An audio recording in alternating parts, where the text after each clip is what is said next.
With the runner, boy, you nigga, no question. You would run a motherfucker high stepping. Hey, you never had a big enough weapon. Motherfucker never learned your lesson. I'm a 88 pack nigga. I'm a 88 pack nigga. I mean, day walker, drink blood, fangs out, full moon, motherfucker, change like a hoe, nigga. I'm just a nigga from the hood trying to stack a little cheddar for the money.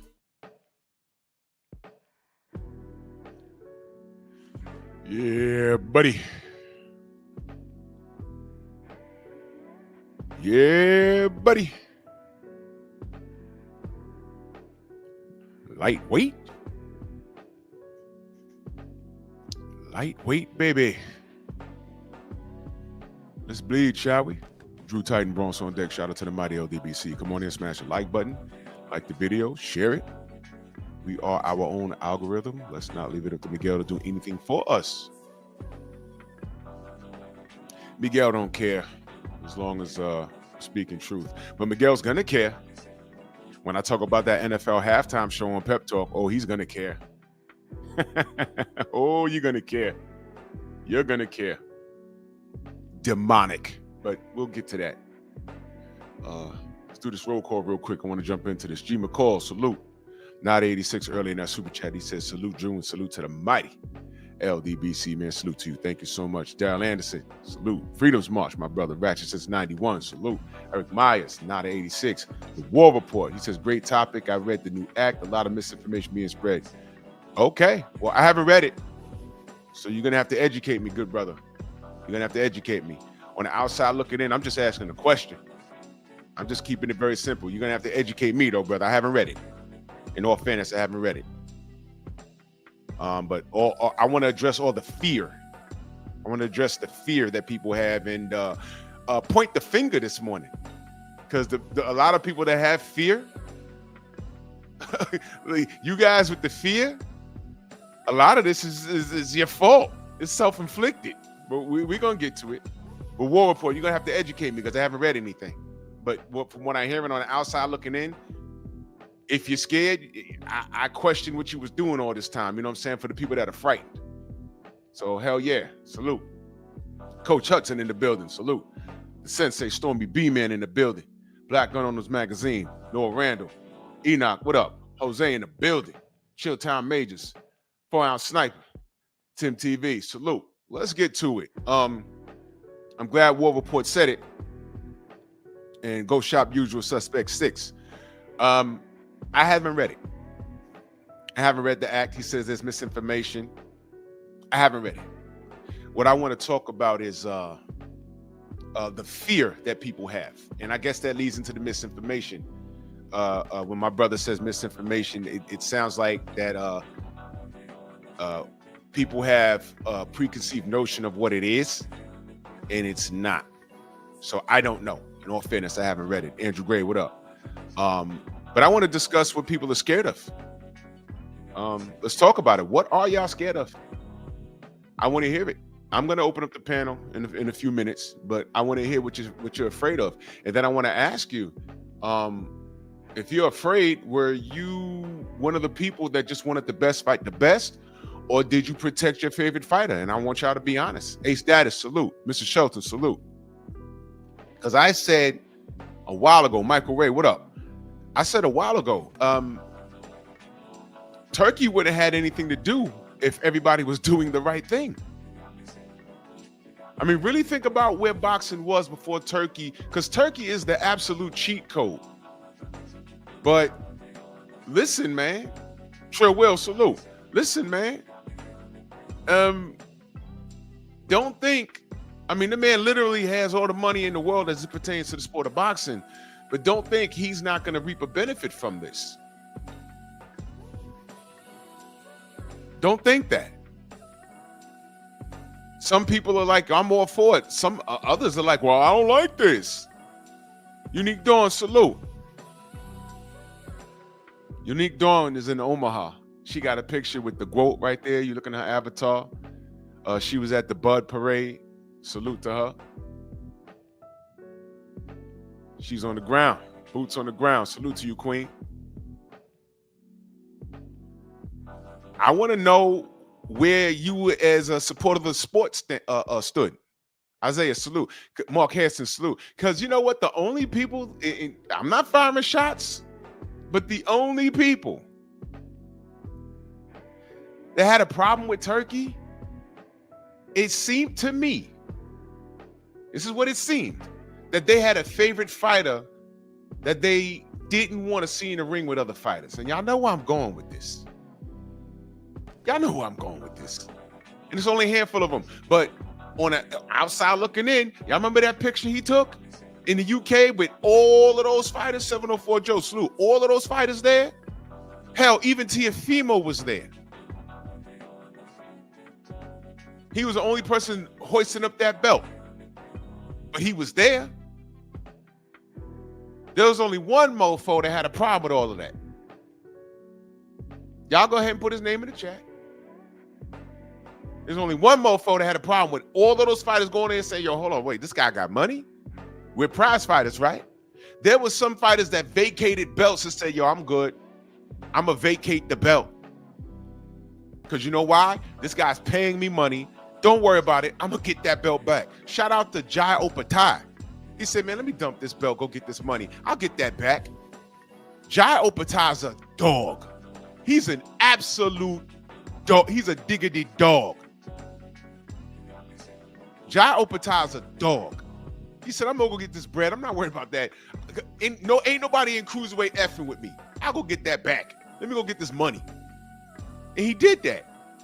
And here come the sanctioning bodies. Oh, we're going to strip you if you go. Take the belt. You guys devalued your own business. So now Dana White has this thing called the ZUFFA belt that I just found out about 2 days ago. So you got the ZUFFA belt, you got the ring belt. Are those two different things or is it the same thing? Educate me. I don't know everything. I think it's two different belts, right? The ring and ZUFFA. So where does that fit in? If you're a fighter right now, let's say you did the Olympics thing and you made some noise and you in Chicago, you're in New York, you're in the Bay, you're in Texas somewhere. And people got their eye on you. Top Rank has came to your gym. Right? Mauricio Sillyman got people over there.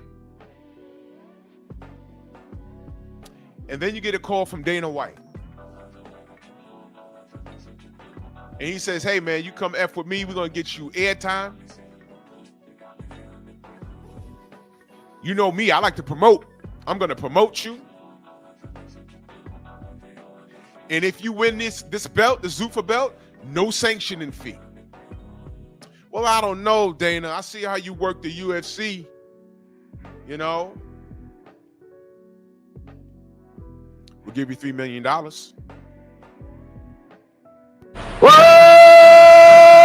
What? Where do I sign? See that? Now, all of you that talk about, hey, man, don't get mad at fighter A if he's trying to get his bread. Okay. Are you going to maintain that same energy? You see the web we've weaved? You see this? Turkey Al-Sheikh wouldn't have had anything to do in boxing if boxing was doing right. When it was time for Jamal Charlo to fight Canelo Alvarez, what happened? A franchise status. Mauricio Sillyman undermined the entire history. Do you know Marvelous Marvin Haggle's picture is on the belt that Canelo Alvarez had? And what they did was he threw that belt away, the belt with all the history on it, and accepted a mythical status because he didn't want to fight a black fighter. Do y'all understand that? Do y'all understand that when Vasily Lomachenko, when it was time for him to fight Devin Haney, he dumped that belt and requested a mythical status? And instead of holding the WBC and Lomachenko accountable, y'all chose to call Devin an email champion? Do y'all understand that? I'm not lying. That's what happened. And I said, what are we doing? What's going on here? What are we standing on? Not business, or are y'all? Y'all are standing on business. And what did the WBC think the best interest of business was? Lomachenko and Canelo. They didn't give a fuck about no Jamal Charlo. They didn't give a fuck about no Devin Haney. And before you say, oh, well, they let Jamal Charlo hold on to that belt all that time when he was sick. Guess what? These people are symbolic. Why did Jamal Charlo have that belt for so long without getting stripped? They wanted him to keep it nice and warm. Because you know what Canelo tried to do? When he signed those big deals, he just wanted 2 Charlos on his head. So he got one. Nobody cared. He didn't get the real Charlo, the one at 160. He got the one from 54. And then he tried to get Jamal regardless of his mental capacity. Y'all remember that? I said, look, that's why they wanted him to hold on to that belt. Because they wanted him to lose it, his undefeated streak, and lose it in the ring to Canelo. That's what they was trying to do. I told y'all this. And it didn't work. That makes that Bud win all the more tasty. Jay Bean, Boxing and Betting, my brother, in that super chat salute, he said, if all come together, have one big organization and create a board with all the sanctioning bodies. Simple. Everybody on salary like other sports. But you know what the problem is with that? And that sounds very noble, and I hear that. The problem with that is eventually fighters are going to have to unionize. And that means fighters getting on the same page, whether they like each other or not. And this is a dog-eat-dog world. Everybody's looking for their own best interest. The only people that care about unionizing and looking out for fighters are fighters that are long gone and retired. Eric H., World Constrictor, Aaron Butler, J Man, Kawhi Elliott, Rod Neal, salute. If I miss you in the chat, know that I love you. That means it's going to have to, if it's one big sanctioning body, they have to unionize. And if there's going to be a union, that's not the 4 sanctioning body's best interest. It's really not. Derek Gaines, what up? That's not in their own best interest.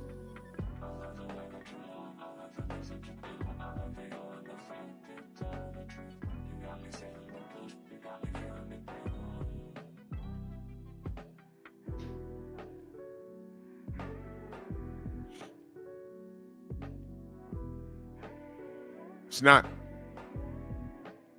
Can you imagine Bob Arum and Mauricio Silliman allowing a union? That's going to undermine everything that they've been doing. That's going to undermine them, what made them millionaires. What about Matchroom? What about Queensberry? They've already been assimilated. Now I put these 4 guys. For those of you that don't know, y'all know Bob Arum, y'all know Mauricio Silliman. Shaquilla, salute, Queen. The other fool is Gilberto Mendoza Jr. That's the WBA. And the brother on the top, that's Darryl Peoples, IBF. And they're looking at this like, man, we're in trouble, man. Because the champions that hold our belts, we charge them. We charge them sanctioning fees. And here come these 2 fools. You know, Dana White been chopping at the bit to get into boxing, and this is his opening. This is his opening. Now, on his face, there's a fight. There's fighters looking at that saying, hey, man, I can come F with these guys, make some easy money, and if I get a belt, I ain't got to pay no fee. I think that's the deal. Correct me if I'm wrong. I don't think they got to pay sanctioning fees. So right there, I don't know how much sanctioning fees cost. I heard it's a percentage. I don't know how that works. Maybe y'all know better than me. So let's say you, I don't know, you have a fight and you make $5 million and you're the WBA champion. You got to pay them a percentage, I guess. You're paying someone, you're renting a car. MJ, what up? You're renting a car. That's what you're doing. You're basically renting a vehicle. Why should you do that? into Turkey Al Sheikh. Hey, come fight with me. I'll be on the undercard. I'll make $2 million, and he's gonna give me a belt made of 80% solid gold, and I ain't got to pay for that. And if times get hard, that belt is worth about 1.5 million. What the hell? It's a no-brainer. I've been paying a sanctioning fee to the WBA and the IBF, man, and they've undermined their belt. They devalued their belt. The WBC and its franchise status, which, by the way, can anyone tell me where it went?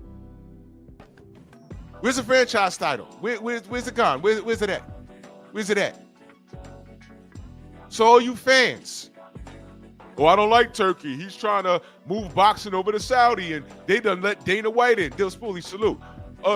Yo, listen, y'all did this because a lot of the same people that are frightened and annoyed with this, some of y'all got favorite fighters that when it came to them fighting their contemporaries, y'all justified the fights not happening. Do y'all understand we never got AJ versus Wilder when it was important? We was one fight away from undisputed. Remember that? Hen Dog, salute. She said Avni Yildirim got it. Shit. Steve Espinoza told me, I don't know where it is. He said, I heard Mauricio's getting rid of it. Steve Espinoza told me that to my face. I have it on video. Check my content. That was at the Jamel Charlo Canelo Alvarez presser. Check my channel. I'm out in the trenches for real, getting answers, or trying to. I'm talking to people. That's what I do here. I don't know what everyone else is doing. I speak for me. But they undermined their own product, man.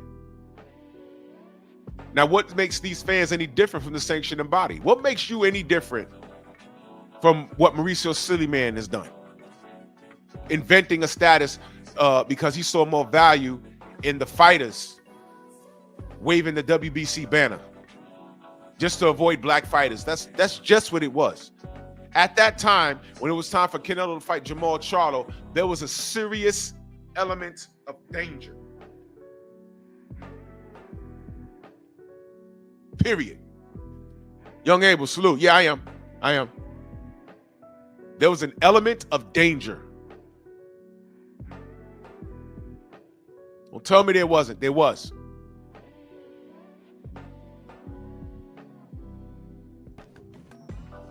And he put the kibosh on it. And the only fans that justified it were Canelo fans. And I'm like, wait a minute, man. Y'all don't want to see him test himself? He could beat Jamal, right? They didn't care. There was American fans, they didn't care. They didn't care. Y'all didn't care. Got away with it. When it was Lomachenko's time to fight Devin at 35, franchised. And instead of holding him accountable and the WBC accountable, y'all blamed Devin and called him an email champion. Edgar, salute. Y'all called him an email champion. I said, what the fuck is going on here? And it was time for AJ, who had 3 belts, to fight Deontay, who had 1. I've heard all the excuses. Deontay can't sell out Alabama. Have you ever been to Alabama? No. So how the fuck you know what's going on over here? I had American fools. I'm talking about boxing and undisputed champion in the 4-belt era, and they're talking about seat sales. Trying to sound smart. You're not smart. You're an idiot. You're not smart. You're not smart. What did Deontay do to earn a fight against AJ? He's the WBC champion. He's the last piece of the puzzle. Wait a minute. You say AJ demolishes him and, Windmill Wilder. Great. Tell him to do it. That's all I said. Tell him to do it.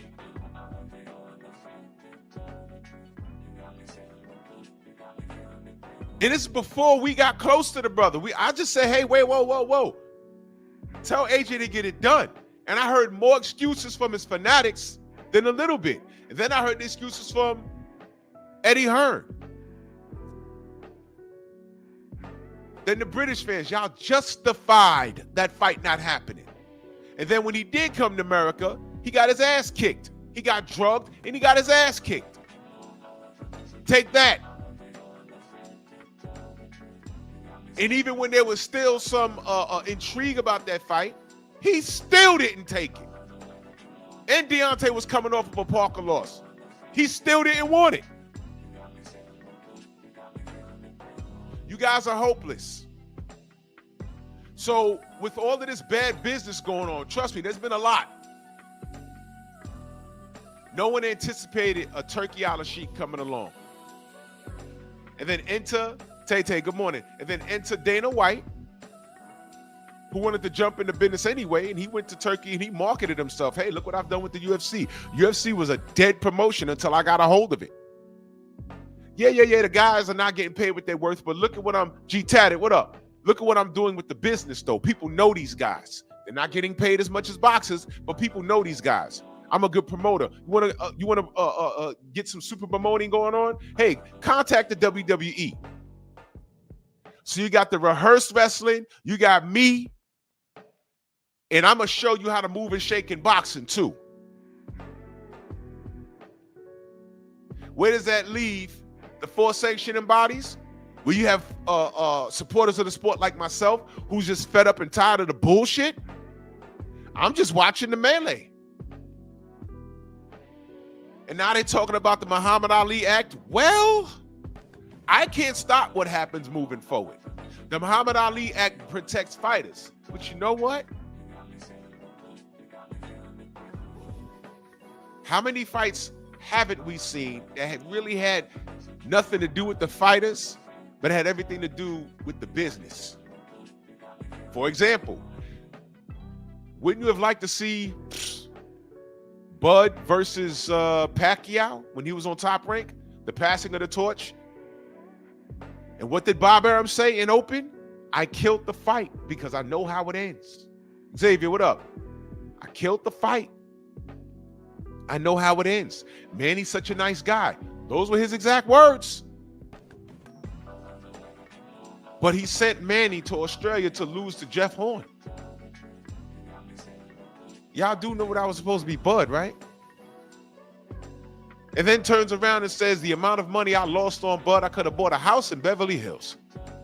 Remember that? Who went crazy online after that? We did. I said, whoa, what the fuck? We were talking about Bud being pound for pound #1 back then. We was like, why would he say that?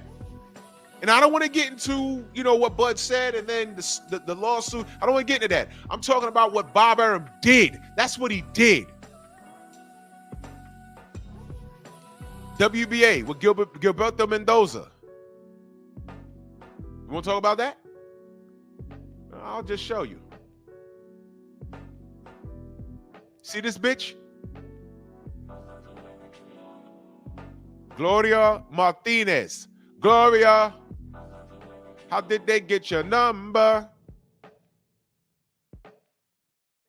You stink, nigger Rogwin. Drew, why are you saying that to her? Ask Michael Fox. Do the homework. The man got robbed. And she was a designing judge. And she was reprimanded. She got on Twitter and called Michelle Obama a monkey. Yes, she did. Slapped her on the wrist, and then they brought her back. Michael Fox petitioned. He said, look, man, I beat that boy. What was that boy's name? Can't think of his name right now.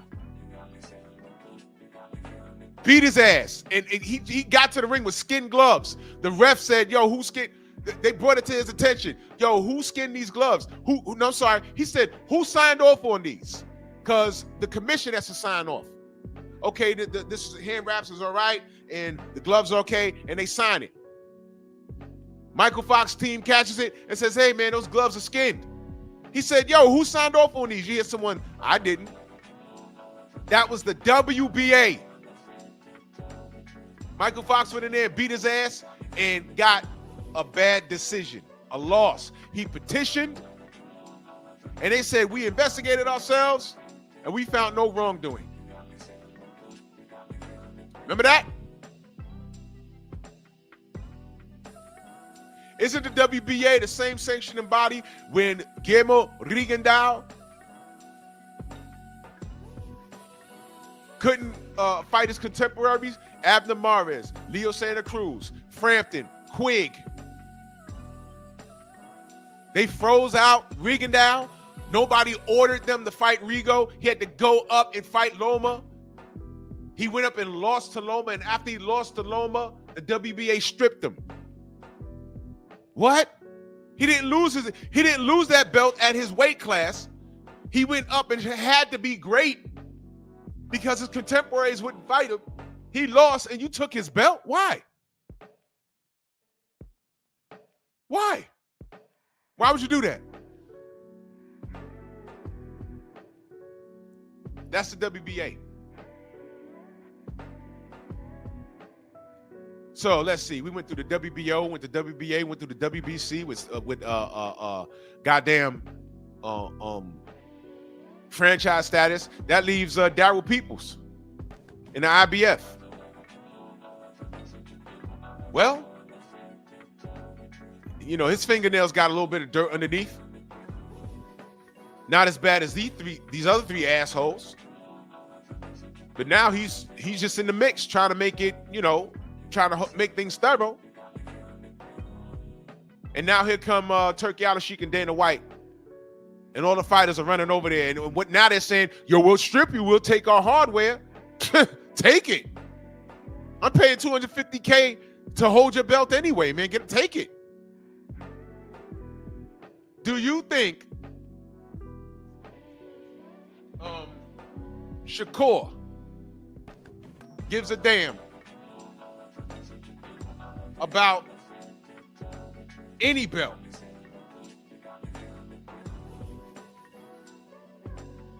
Do you?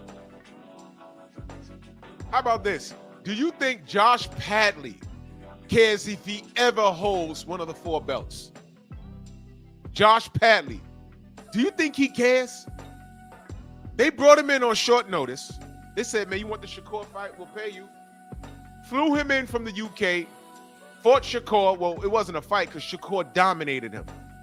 And he says, well, Turki, I got to go back home. Thank you for the payday. But, you know, I'm an electrician. You know, I have a business. And, you know, he said, business? No, I want to bring you back. Well, you know, Turki, I'm a working man. Working man, I'll retire you out. Okay.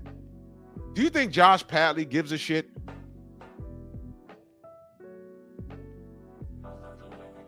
You think Jai Opetaia gave a shit? What belt that they stripped to him? Was it the WBO or the WBA? I forget which one. But I forget I forget the story exactly. It was fairly recent. Y'all might know better than me. Y'all can educate me. But he had a belt, and he was offered a fight on Riyadh season. They said, if you take this fight, we're stripping you of the belt. He said, take it. I'll get it back. He went and made his money, scored a knockout, and then went back and got his belt. All around strong. Salute. You think he cares? Village Brothers, salute. Turkey's the cheat code, and Dana White latched on to the coattails, so now he got his UFC, and he's gotten into boxing now. WWE's playing ball. We got sports entertainment in here. A little bit of storytelling. So, you know, you got the guy from the WWE working with Dana White. They're going to make some stories, and they're going to have real fights in that cage. And they can also build storylines with these boxers. And where does that leave the WBA, the IBF, the WBO, and the WBC? Are they going to turn around and look for loyalty from fighters in their rankings? Or you got fighters that are ranked in the top 5, and you're like, wait a minute, how did this guy come in and he get a title shot? How many times y'all watch BFTBs live and there'll be a fight going on and he shows you the rankings? It says, how did this guy get here and he's in line for a title shot? And he's new to the goddamn sanctioning body. He's new to the goddamn rankings. How did this happen? How many times BFTB showed us this? Well, fucking with Turkey, you ain't got to worry about that. Imagine being ranked number 5, and you saying, yo, 4-3-2-N1 is food. And by the end of this year, I'll at least be number 1, if not the mandatory. And then you can get out of bed in the morning, and somebody from the WBC migrates over to the IBF, and now he's a mandatory. Imagine being the mandatory, right? And the champion, who you know you could wash, decides, hey, I want to unify with this guy in the IBF. And it's like, whoa. And then you look around and say, wait a minute, that guy that has an IBF, he even fight for it. He's just good for marketing because he's from West Bubblefuck, Yugoslavia. So the old champion moved up in weight or retired. They gave him the belt, and now this fool's going to unify. And when he unifies, he's going to duck me. Enter Turkey Al-Sheikh. Hey, that fight makes sense? Okay, let him unify, and then his next fight will be against him. And the only people that be against it will be the sanctioning body. Because the foreigner is worth something to them. Oh, he's from, West Bubblefuck, Turkey. And every time he comes out, all the Turkish people in this city fill up the arena. That's small time thinking. Well, I'm not even going to say small time thinking. I'm going to say it's old thinking. Rick, what up, Rick? It's old thinking. J-Man told me, I love how pay-per-view became extinct. Yeah, that shit's over. They're killing pay-per-view. They're killing pay-per-view. Riyadh season is what the zone was supposed to be.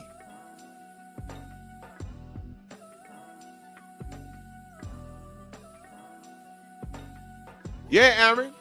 Ryan Garcia hasn't done anything, but he was pleasing to the eye. So he jumped into the rankings like, yo, where did this kid come from? But, homos like to look at him. Girls think he's cute. Right? And with the right dance partner, Supreme Beast, salute. With the right dance partner, you can sell some seats because he can't sell seats on his own. Ask Rod Neal. He was in Houston. I think that was a Toyota Center. And this was after he lost the Tank. He fought,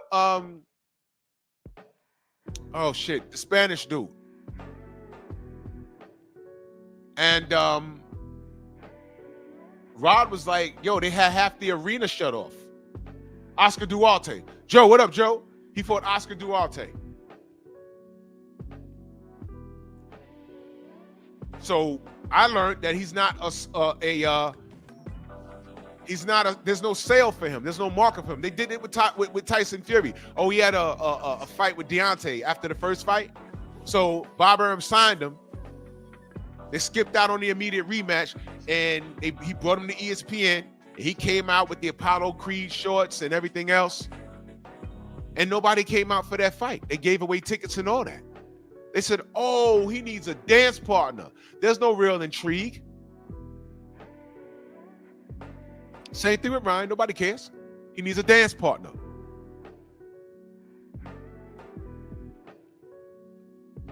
So now, minus the drugs with a clean fight and a real fighter, what you get with Ryan? A subpar guy. Subpar. Lost to Rolly Romero. Subpar.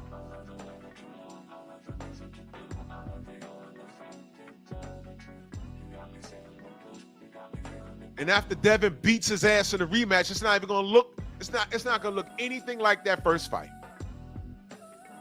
Y'all gonna see. It's not gonna look anything like that first fight. And let me park there for a second.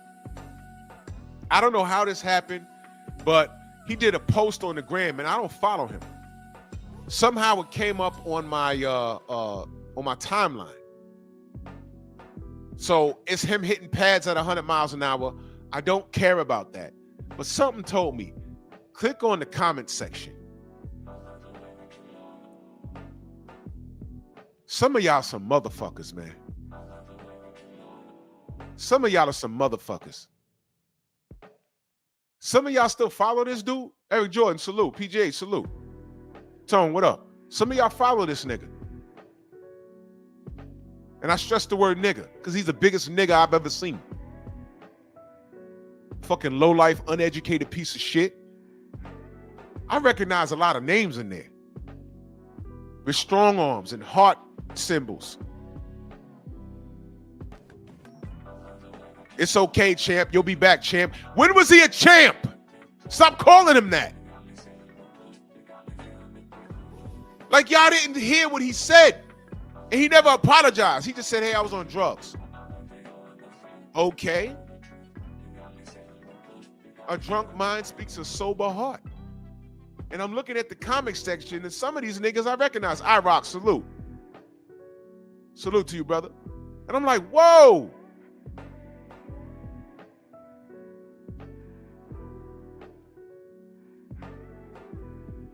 Some cats was in there, yeah, running back with Devin now.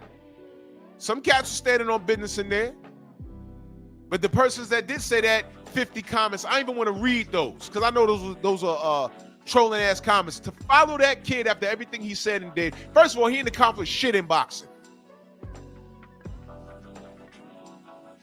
All he revealed to you is that he's a subpar fighter who had a drug habit. And he's a racist. And he's a liar.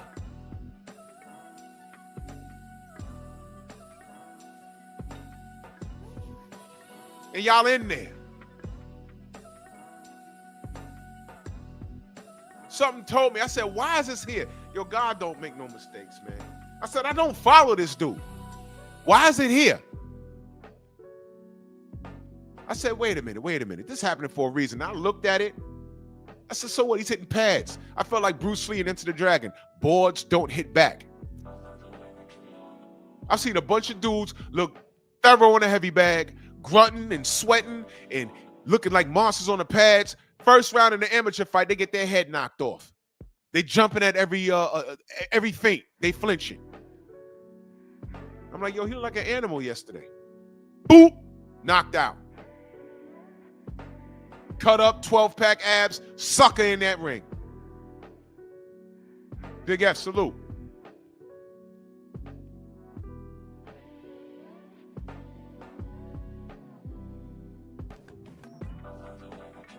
$1,500 comments on there. I said, let me see what's going on there. And some motherfuckers I recognize. I'm like, who the fuck? All right, man. All right. Well, I'm different, man. Maybe I don't consider myself a conventional media. I don't. What I do is, yo, I'll go to these places and I've walked past so many people that like I told y'all, I had more than enough space and opportunity to talk to Bernard Hopkins. He was literally to my left. I didn't give a shit to talk to him. I'm done. I talked to the Normans. I talked to the Masons. Of course, I talked to Bill. You know what I'm saying? Radio Raheem looked at me in the face and he walked away. He knows exactly who the fuck I am. There's a few people in there that walked off from me. I'm outside. I ain't looking for no beef, but if you know I don't fuck with you, kindly please don't try and shake my hand. Don't come to me and say, hey man, what? Don't. Stay away from me.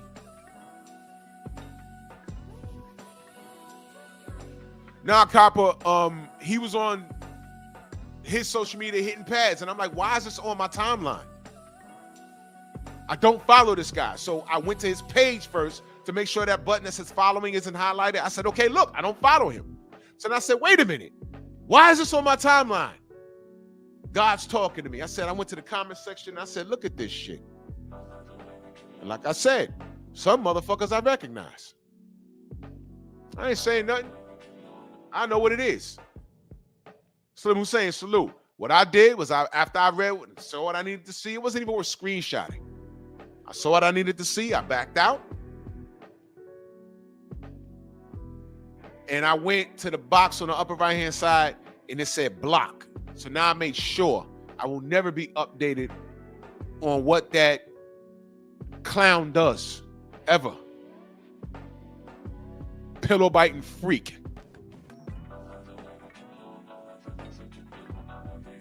Hitting pass. Where was that hand speed versus Rolly Romero, dude?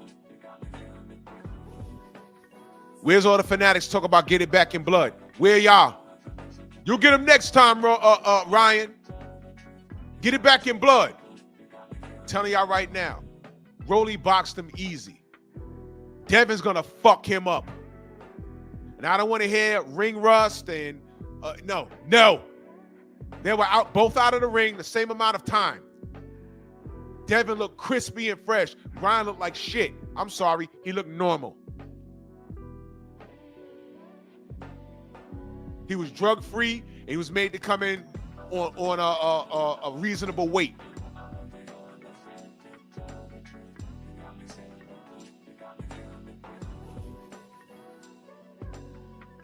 Make me sick.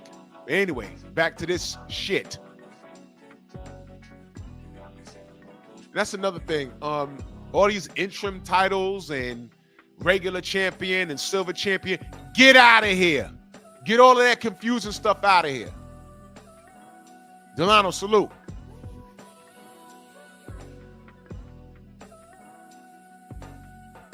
Get out of here. It got too confusing to me. A silver champion, interim champion, champion in recess. Autumn Calum Golem champion, African champion, European champion. Man, fuck all of that. CB Sports, salute. Go sit y'all asses down. So on one hand, we needed this. On the other hand, there's going to be some things that's you know, it's going to be fugazi. But what I'm saying is Pandora's box has been opened. These sanctioning bodies have been doing whatever the hell they wanted to do for a long time. And we had a problem with it. Mauricio Sillyman, the WBO, the WBA, the IBF has done they did something fairly recently. I couldn't remember what the hell it was. Thomas had told me. I forgot what it was. But like I said, he got dirt under his fingernails too. But they didn't fathom this guy coming in with all this money, and he has enough money to come in there and take everything from them. And you can't threaten these fighters. Somebody, hey man, we're gonna take your hardware. Oh, what? That belt that I'm paying y'all $10,000 every 6 months for? Take it. Because according to my math, I could come over here and have 3 fights and be chilling. And I can fight my contemporaries. You know my contemporary that's in the WBO? Well, I spoke to their camp. They want to fight. And Turkey said we can fight. Well, if you fight, we're going to take our belts. Take them. Do people pay to see your belts or pay to see us? Oh! Whoa! What the Go!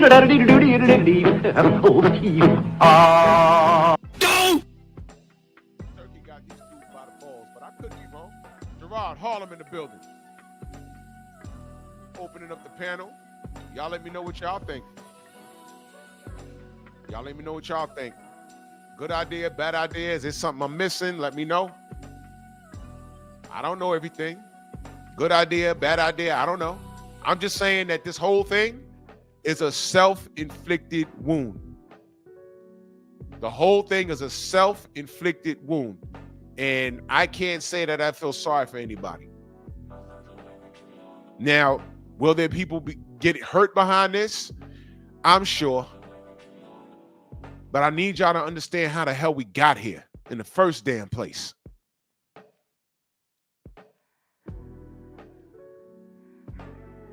That WBA thing got me pissed off, what they did to Michael Fox.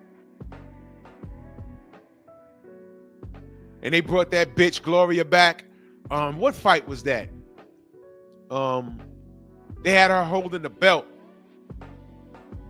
And had these 2 brothers there. I forgot what that was. I did a video on it. I'm like, man, Suspended her for what? After what she said, man, get out of here. Abel, what up, brother? Hey, what's happening, brother? How you doing today? I'm chill, man. How you doing?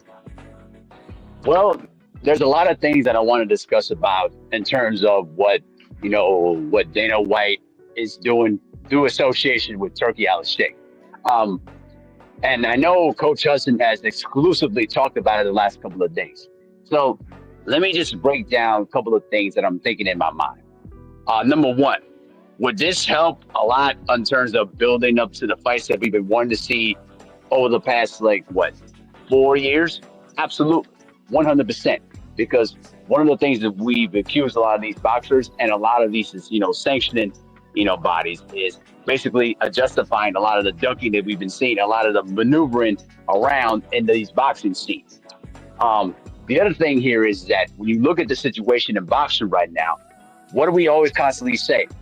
It's the promoters and the sanctioning bodies that have been one of the main reasons why we've been seeing a lot of fighters ducking. Other than the fact that we've seen other fighters like Canelo and Tank basically do their own strategical ducking to avoid, certain fighters and certain styles. So in terms of that, it would help. But here's the other flip side to the situation. What people don't understand, and I think a lot of the boxers are not understanding, is what Dana White is looking to do with boxing. He's trying to build it up in the same manner as the UFC. Basically, and the fact is that the fighters fight the tough competition, but get very little pay out of this. If the boxers were smart, if they had some sense, if they put their egos and their personal issues to the side, they would unite together and try to fight this issue and basically form a union and basically say, no, we don't want the Muhammad Ali to be abolished, because what Dana White is looking to do, and he has connections, especially with the president of the United States right now, he's going to look to try to abolish the Muhammad Ali Act and make sure that a lot of those guaranteed rights that boxers are exclusively supposed to get are terminated. Therefore, the promoters get basically 90% of the proceeds, and basically the boxers get basically little to nothing. That's what the goal of mine is. Now, is Dana White's going to do it all at once? No. He's going to do it slowly and methodically to make sure that a lot of those investors don't get scared off into investing into Rehab Season, ZUFFA, and a lot of the stuff that is similar to the UFC. But like I said, if the boxers were smart, they would unite and fight against this. But we know from our past experiences, they're not, because they're too egotistical, they're too dumb, they're too stupid to see the writing that's about to happen at this particular time. And I find it very hypocritical, Drew. What do they say about the PBC accusing them of creating a monopoly? Yeah. Well, where is that same smoke for Turkey Al-Sheikh and Dana White now that they're looking to buy out on a monopoly in boxing? Because I'm going to guarantee you this. If Dana White and Turkey complete their goals, they're going to look to start buying out a lot of these boxing promotions. They're already trying to buying out the Matchroom and Queensberry. Don't you think for a second that they're going to try to look into America and say, hey, we want the PBC, we want Top Rank, and we want Golden Boy. We're going to start buying y'all out. I'm telling you. Well, I mean, yeah, it's a double-edged sword, brother. David Scott, salute. A brother, the War Report, he said ducking is a superficial problem. He said, what about boxing's middle class? Harvey don't know what he's talking about. Pull up then, odd fella, and explain it to us, brother. Come on up. I want you to educate me. He read the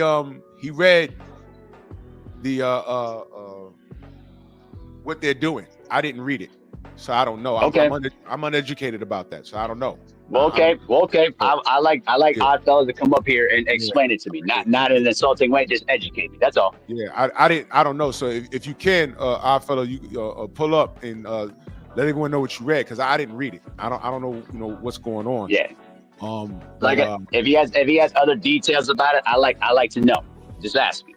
Yeah, there's a lot to this. There's a lot going on. Oh, I don't know what it is. I don't know what it is, to be honest with you. That's what I'm saying. If you got a minute, educate me. I don't know. I don't know what it is. I said that earlier. I don't even know what it's called. I don't know what the act's called. Well, you talking about the Ali Act or what exactly Dana White and Turkey's trying to do? Right. That's what I'm What wondering. Dana White and Turkey's trying to do, if there's a name for it, I don't know what it is because I haven't read it. Right. I haven't read it. You know what I'm saying? So I got to educate myself on that. Or if you get a minute, just if you can come up real quick and right. Just educate us real quick because I don't know. We don't know. There's gonna be a lot of people that's gonna benefit from this. There's gonna be some people hurt by this, though. Like I said, it's a double-edged sword. So Coach Hudson in the building. Salute. My brother Drew. Man, the man that we call himself the second in coming of Louis Farrakhan. What's up, Coach Hudson? Man, I appreciate the compliments, but I got a whole lot of work to do before I can be anything like the minister. But hey, shout out. I'm giving you love. I appreciate it. Shout out to my brother Drew, my brother Abel, everybody in the chat. So, like you said, Drew, it's bittersweet. The good news is y'all gonna see boxing. That ain't about to change. But on the terms that you're used to, that's over with. And I'm not even gonna get upset about it. All of you brothers, man, that's been on the wrong side of history these past few years, bro, you know who you are. Those of you who have always made excuses of why the best don't need to fight the best. Your favorite fighter ain't got to do nothing but get their money. You all know what we've heard. These are the consequences. Now let me show you something, because some of you are acting very naive, or you just don't know. So I'm not gonna talk at you. I'm just gonna teach for a second. Randy Couture petitioned the Muhammad Ali Act back in 2000. And he fought for that for almost 10 years. Who was the man that was trying to go against him tooth and nail every step of the way? That man was Dana White. So for those of you who keep trying to say, well, he's just gonna add to it, or he's not gonna take away, man, just shut up. You don't know what you're talking about. The only L's that Dana White has taken in the UFC is when people have been able to either go to the sport of boxing and get a bag and get out their contract. All the L's he's taken when he lost in Ngannou was able to go get that bag. You all think that doesn't eat him up? So yes, we're gonna still see fights. Fans are gonna see fights, but it might not be the fans that you grew up seeing Roy Jones when we was a kid, seeing Sweet Pea Whitaker, seeing Holyfield, seeing these great giants go against each other, because we have now allowed a casual base in. And some of you think, I mean, the insanity in your mind. Think about this, because I'm not going to talk at you. I just want you to think for a second. Look yourself in the mirror and ask yourself a question. When Terrence Crawford got a gun pulled on him in his face, did Turkey say anything about that? Did Dana White post anything about that? This man that just put on one of the biggest events and won and was victorious. Did Ring magazine come out with a long article like they've been putting all the propaganda on their Facebook posts, on their YouTube channels about certain things? Has Turkey gone out and say, that's very unfortunate, we need to make sure our fighters are protected, etc.? Hell no. You ought to see any of that. So you same brothers who are always, this ain't even about the brothers. This is a spiritual thing. This is a moral thing. A lot of you men in the sport of boxing, period, the cowardice and spinelessness that goes on in society today, you bring it into the sport of boxing. And these are now going to be the consequences. Now, to the fighters, it is unfortunate because all you all had to do was keep the legacy going. It is unfortunate because all the fighters that came before us, all the way back to Jack Johnson, all the way up through the 90s, all of them had already paved the way, and all you all had to do was keep it going. Abel just pointed out a great point. When Al Heyman got on the scene, when PBC got on the scene, some of you brothers made videos, you drug Al Heyman. I mean, you built channels off of saying that this man was trying to monopolize boxing, this man was doing this, but now y'all got all this love for Dana White, who has a history of screwing over fighters a long history, almost a 20-year history. But you all give him you all have so much hate inside of you for your own. And at this point, family, it ain't nothing to argue about. You are about to reap the consequences of this. Some of these brothers still are coming on here today talking about praising non-black fighters that don't even come from their tribe, don't look like them. Some of these brothers got sons, got fighters, and they still go out their way to try to have a seat at a table that they are not invited to. So, like you said, Drew, it is going to be a two-edged sword, bittersweet. But when that Muhammad Ali Act no longer protects these fighters, you're going to see what's up. I believe that Turkey is underestimating Dana White. Dana White is going to leverage his power eventually to get Turkey out the way altogether, because Turkey thinks he got more power than he does. Brother, all you got is money. That is a white man in America who has ties to the commander-in-chief himself. And this goes back to when Trump went over there with all those CEOs to Saudi. That's what all of this is about. And some of you all are sitting up here with your black self thinking that, oh man, it's going to be all good now. And to the sanctioning bodies, you sanctioning bodies and some of you promoters, you all had great talent. All you had to do was promote your talent that you had to the fullest. But you got Bob Arum, who wants to throw shade on Terrence Crawford, throw shade on Floyd Mayweather, try to keep the fight from Diego Corrales happening.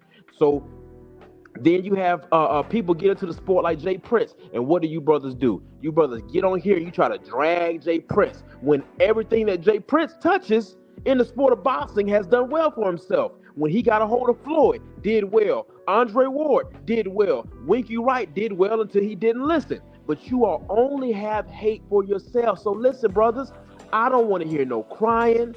I don't want to hear nothing about, oh, look how they doing the fighters now. All of you are about to reap the seeds of coonery that you sown. Hey, I got to say one more thing, too. For some of the people that are in the chat saying that Dana White's like adding to things, like, guys, you should know by now what Dana White has done to many of these spots and many of his UFC fighters. If you don't think for a second that he's looking to try to completely abolish it altogether, you're badly mistaken. Y'all need to look back at what he did back when he was running the UFC into what it is now. Come on, guys. Y'all got to wake up and see what's going on around here. But you can't tell them nothing. They have Stockholm syndrome. As long as it's a white man smiling in their face, they have Stockholm syndrome. They will always be suspicious of Al Heyman, who had a 40-year history of being one of the greatest promoters, a man that worked with Michael Jackson, one of the greatest tours ever put on the planet. They were suspicious of him. But another man who has a record of doing bad business, they welcome them with open arms because they hate themselves. This is what I'm saying. And I'm so sick of trying to argue with niggas like this. I'm so sick of having to defend us every day and night, trying to make you wake up and open your eyes. But listen, it is a damn shame that all the history, everything that's going on, especially in the sport of boxing, you think that somebody's going to sit at a table with you and share power. You really think, listen, family, some of you really believe that a businessman like Dana White is coming to the table to share power with our black fighters. Man. Right. Y'all brothers go ahead, man. Right. Y'all brothers go ahead. They don't understand. They don't get it, they bro. Don't understand That's what the thing. They just don't really get it. They don't understand what colonizers really do. See, Drew, that's the point, bro. Like, Drew, that's the point, bro. Like, they just don't understand it, and they're gonna and then when it happens to them, then they're gonna recognize it. But by then, it's gonna be too late. Like Tay Brown just said in the chat, Francis Ngannou pretty much said that the UFC contract that he had was pretty much a slave contract. I mean, there's a reason why many of them defect to boxing, because they're getting small peanuts in comparison to what boxers get on a regular basis. Come on, guys. Like, you think for a second that Dana White is going to try to share money with Turkey Alex Sheikh? Turkey Alex Sheikh is nothing more than a ways to a mean to get where he wants. Because he knows that Turkey Alex Sheikh is basically a sympathetic figure with tons of money that can push a lot of different things to get what he wants. And when Dana White is able to figure out a way to worm his way in there and take the mantle from Turkey Alex Sheikh, you watch. He's going to push him out the door, and he's going to run Riyadh season under the same way at the UFC. You're going to see a lot of fighters have the same complaints that the UFC fighters are having. Let me say this, and let me ask everybody listening, please pull up tonight. The War Report, aka my brother Oddfella, right? He's going to be on the Usual Suspects, 5 o'clock tonight Eastern Standard Time. I think that's going to be on Supreme Beast Boxing Talk. Pull up there because he's going to speak on that. And I'm pulling up definitely. Well, I pull up every day. You might not see me, but I'm listening to my brothers every day. Shop Usual Suspects 6. I'm pulling up there for the education. Absolutely. He just sent me the entire act. I'm looking at it. I'm talking with him in the chat. I wanted to know if there was anything he wanted me to read in particular because it's a few pages. I should pull it up just so we can read it together. But he says that this act only applies to fighters who choose the new guard, the league, which is, in other words, if I'm reading it correctly, and y'all can correct me if I'm wrong. In other words, if you choose to go deal with Riyadh season, those are the conditions you'll be operating under. But if you choose to still fight for the sanctioning bodies, it won't affect you. Am I correct on that? Is that? Am I reading? Am I misreading the comment here? Or not? Y'all reading the same thing? That's what he's saying, but that's incorrect. That's what he's saying, but that's the reason why that's incorrect is because the Muhammad Ali Act is legislation that covers all of boxing. So if depending on what is changed, it will still affect everybody. The Muhammad Ali Act, when it comes down to fighters knowing their purse, when it comes down to the rules and regulations that the commissions will implement for every event, is all covered under the Muhammad Ali Act. So it's not a situation where, okay, well, if they change something, you are only going to have to deal with it if you go over the Riyadh season. No, if you change the actual Muhammad Ali Act to benefit them, whatever is in that act, wherever is updated, is going to apply to all boxing events that are in America. Now, I believe that Dana White is also partnering, because if you look at the deal that he just got, the TV deal, it's all of Latin America, Central America, and Canada, including the U.S. Now, y'all already know those places are not covered under the Muhammad Ali Act. So he already has a plan to implement something where he already doesn't have to deal with it in the other places that have this huge TV deal. Come on, family. All y'all got to do is connect. You know what? That makes sense, because you can't say, okay, we're gonna operate under these conditions under our banner, but we want to operate the conditions under our banner on American soil. Can't do that. Exactly. Oh. So he has to change the law so he can do what he wants to do in the U.S. See, if all right, family, everybody in the chat that's saying what you're saying, think about this for a second. If Dana White, who has a history, he knows how to build a league from the ground up. Not only that, during COVID, if you all remember, the man had a UFC facility built just for his fighters to be able to do what he wanted to do and not be held by the COVID restrictions. He could do it anywhere else, this boxing league. He could bring it from the ground up in Saudi. He could go to the UK and do it. He could do it in Brazil if he wanted to. Why do you all think he is trying to, and the man said it himself, he's trying to either abolish or add to the Muhammad Ali Act? It is not to go against his own business practices. It is to help him in what he's already trying to do. Come on, family, think. I agree with that. The brother of the War Report says, UFC rules do not apply in PFL or Bellator fighters. What's the difference? I would say the difference is that's not considered a boxing event. Exactly. It's not a boxing event. That's MMA. Those are different guidelines. I'm just trying to make sense of everything. You know, but there's a deeper play, coach. I would agree there's a deeper play. If you could undermine it just a little bit, that means you got your foot in the door. You can eventually go change it. And some people will benefit from it. Some fighters will make millions of dollars. Some fighters will make just enough to take care of their family, be okay with it. But they literally are saying, fuck the unborn. Because when the well runs dry, and let's just say Turkey says, I'm bored with boxing, I'm done with it now. Now you're left with shit. And what are you going to do? They literally said, fuck the unborn. And like I said, it's a double-edged sword because the sanctioning bodies, they haven't done too right by a lot of fighters either. They've done right by some, but for every one or two fighters that say, hey, man, you know, Mauricio did good by me, I could find 10 that say, man, fuck the WBC, man. Exactly.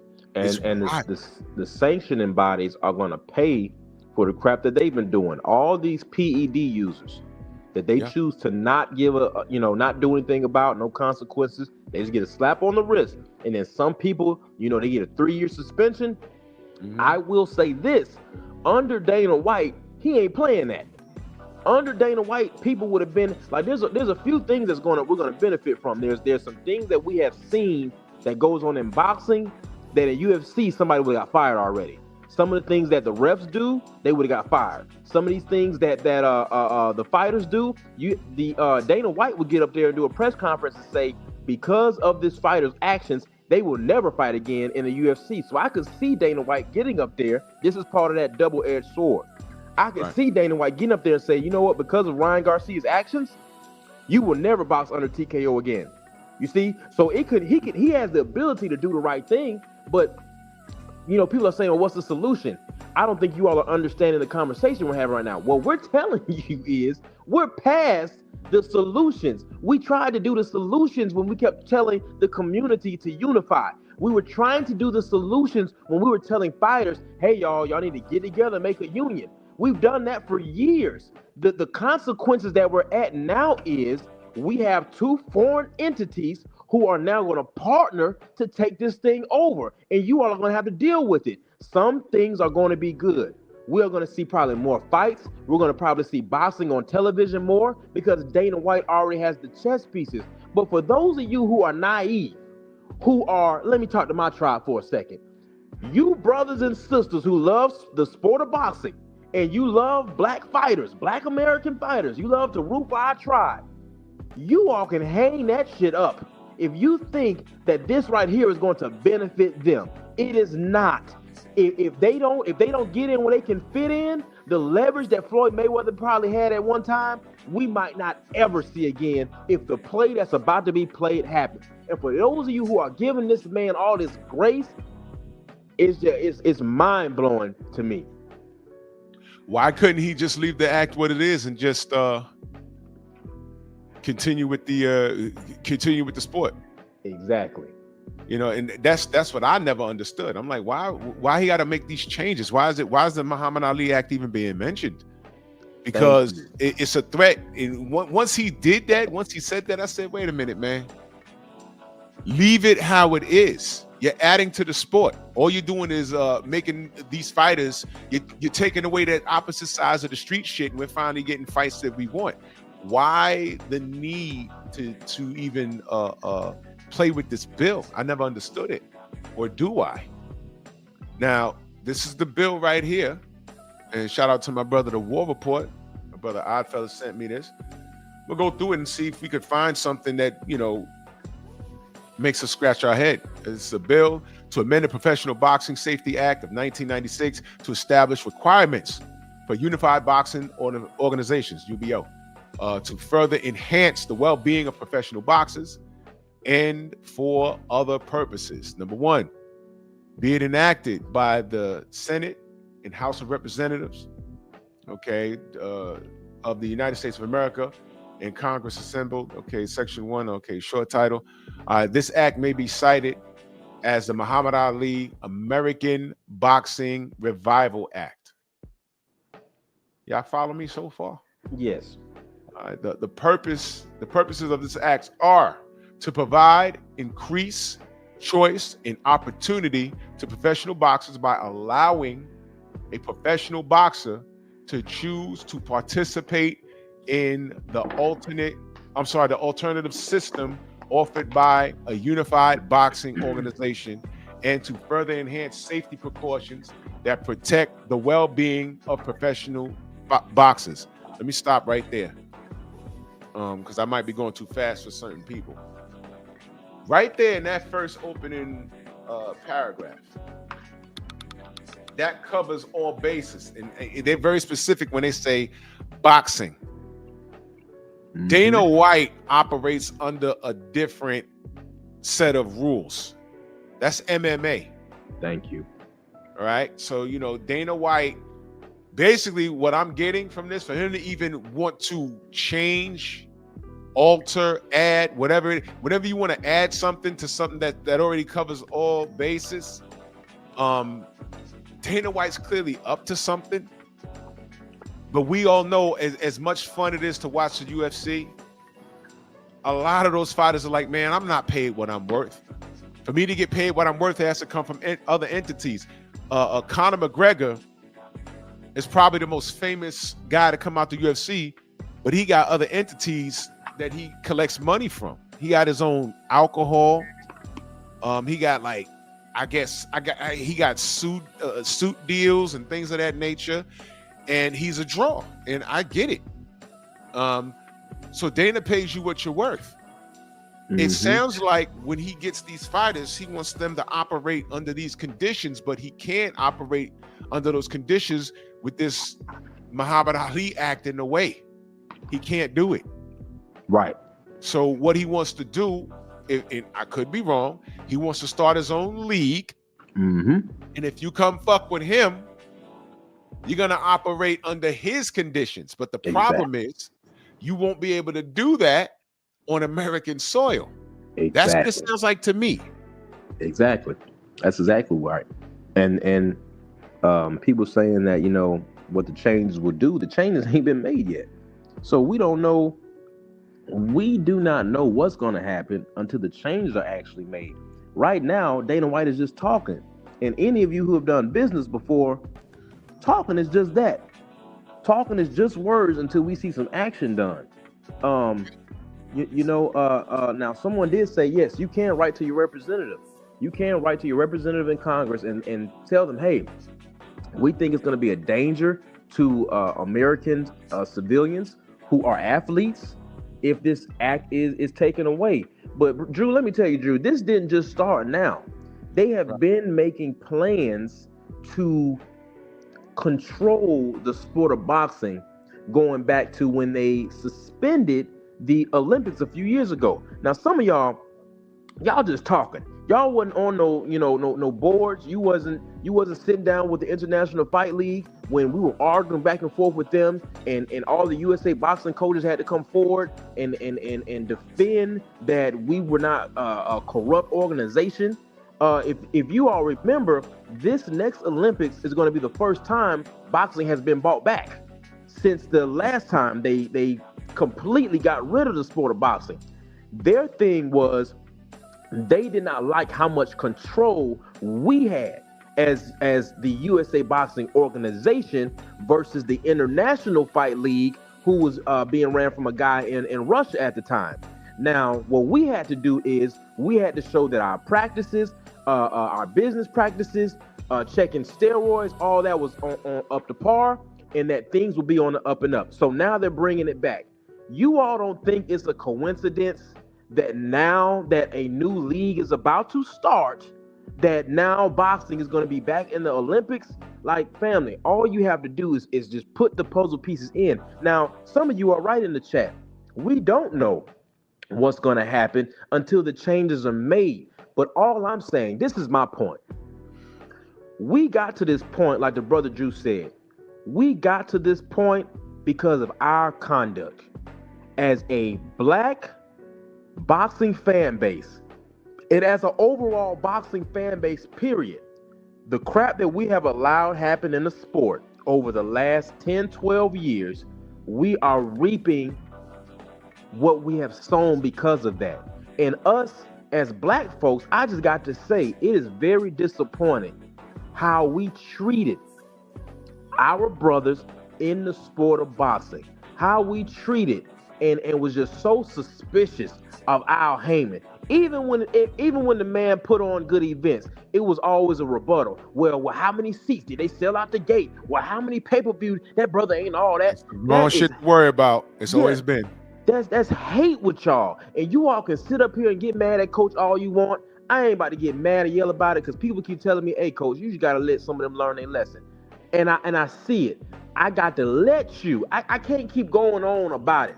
Some of you gonna have to see, and I realize it's so dangerous because some of you think like this in your real lives. Boxing, like the brother Drew always says, imitates art, and that art imitates life itself. Yep. Some of you, the way you think and the Stockholm syndrome that some of you have, you are so ready and just so trustworthy of people who have given you a long history of why you should be suspicious, and then when a brother comes along, you already got it in your mind to go against him. And that is one of the most disappointing things I have to say.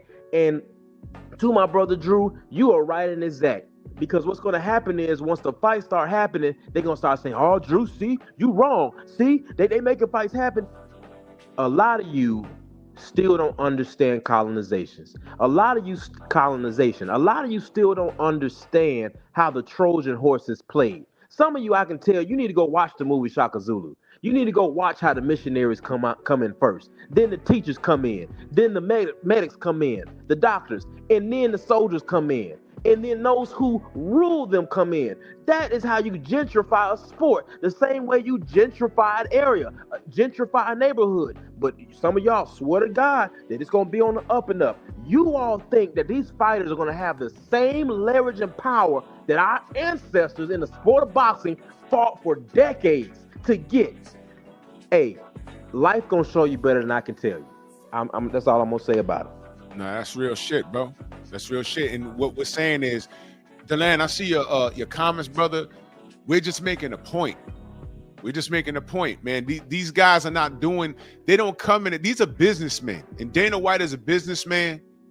And I'm just going to go ahead and say he has a colonizer mentality. And I'm saying that because I've watched what he's done with the UFC and the fighters that's left there. Man, Randy Couture left there because he said he was cutting, he was like doing bad business. He didn't like his treatment. If you remember, we're talking about Dana White is a businessman. He's a businessman and he doesn't care. He wants to undermine things. He's not doing this for our favor. On the outside looking in, we can say, man, Turkey's doing a great thing. We've gotten a lot of things from him in boxing that we appreciate. But to think that he's not going to benefit from this in some way, shape, or form, he's going to have to step on some heads. And one of the things they're trying to do, once you start talking about altering the Muhammad Ali Act, that's when you have a problem because he's doing that for a reason. I know I'm going to go to Coach Eddie in a second, but I know Tay-Tay's at work, right? No, I'm off today. Oh, you're off today? Okay, so I'm going to go to Coach and then I'm going to come back to you. Okay. Go ahead, Coach Eddie. Salute, hey, salute, brother Drew. Salute to the panel, Coach Hudson. Say, boxing, man, is it's all about exploitation at the end of the day, man. I think Kurt Flood and Muhammad Ali said there is a thin line between the athlete and the slave. It's also a documentary called Facing Ali, and in the intro of that documentary, if you notice, boxing or any type of combat sport affects the disenfranchised and I'm not going to say downtrodden, but on the lower economic scale of things. Every race, nationality has shed their blood in that boxing ring. At one point, it was the Irish. You go back and look at the history of boxing. You had a lot of white guys who come over, the Irish. Why they call them the Fighting Irish. They put them in the boxing ring. Of course, you put the blacks in the boxing ring. You put the Polish in the boxing ring. The Germans. Every race, nationality has been in that boxing ring and shed their blood. And it's all about, at the end of the day, it's a blood sport. It's all about making money. Mm-hmm. And one thing about greed corrupts. Absolute power corrupts. And we just talking about the boxing on the higher tier, the guys that we see on TV. Man, I've been on club shows. Professional fighters who made absolutely nothing. $0 at the end of the match. A matter of fact, they're paying to fight on the match. Let that sink in. They're paying to get on the card to fight, to entertain the people and walk away with nothing. Matter of fact, some of them walk away in a deficit. So just because we have an Ali Act doesn't mean that it's going to be violated. See, even with the laws and rules, we only pay attention when it violates a celebrity or somebody that's well known. But with somebody that we don't know about, they get violated every day. These boxers are getting violated from day in and day out on all levels, from the amateur system all the way up to what we seen a few Saturdays ago on Netflix. We know it. Everything's so eloquent. I don't yes, it's good. It's good for fighters to get in there and get in the mix and make some money. But the only way these guys can combat is that these promoters in America, they got to stand firm. And they got to hold on to those belts. You can't let those belts disintegrate. Those belts have been around for a very long time. They hold merit and they hold weight. And you can't let those belts fall by the wayside. You can't let those belts become obsolete. And these guys are going to have to put some money where their mouth is. Instead of stop being prostitutes, because all these promotion companies went in there and they got in the bed with Turkey Al-Sheikh. All of them did. Yeah, they did. And now they're saying, "Oh, wait a minute! Now the alcohol is wearing off." And wait a minute! I got in the bed with this guy right here. Yeah, you did. You didn't see the play coming. Look at you now. So now they're gonna have to regroup, have to put some of their own money, and stop trying to use. That's the thing. A lot of these companies, they don't want to use their own money. They want to use somebody else's money. That's why they were so quick to get in the bed with Turkey Al-Sheikh. You got to use your own money now, and you're gonna have to promote the sport that you say that you love, and put some dollars and put some hustle behind that muscle right there, and stop exploiting these fighters. Make sure they get what they're getting to get their just due. But I'm gonna land my plane right there, brother. I appreciate that. And this all goes back to what I was saying in the beginning, man.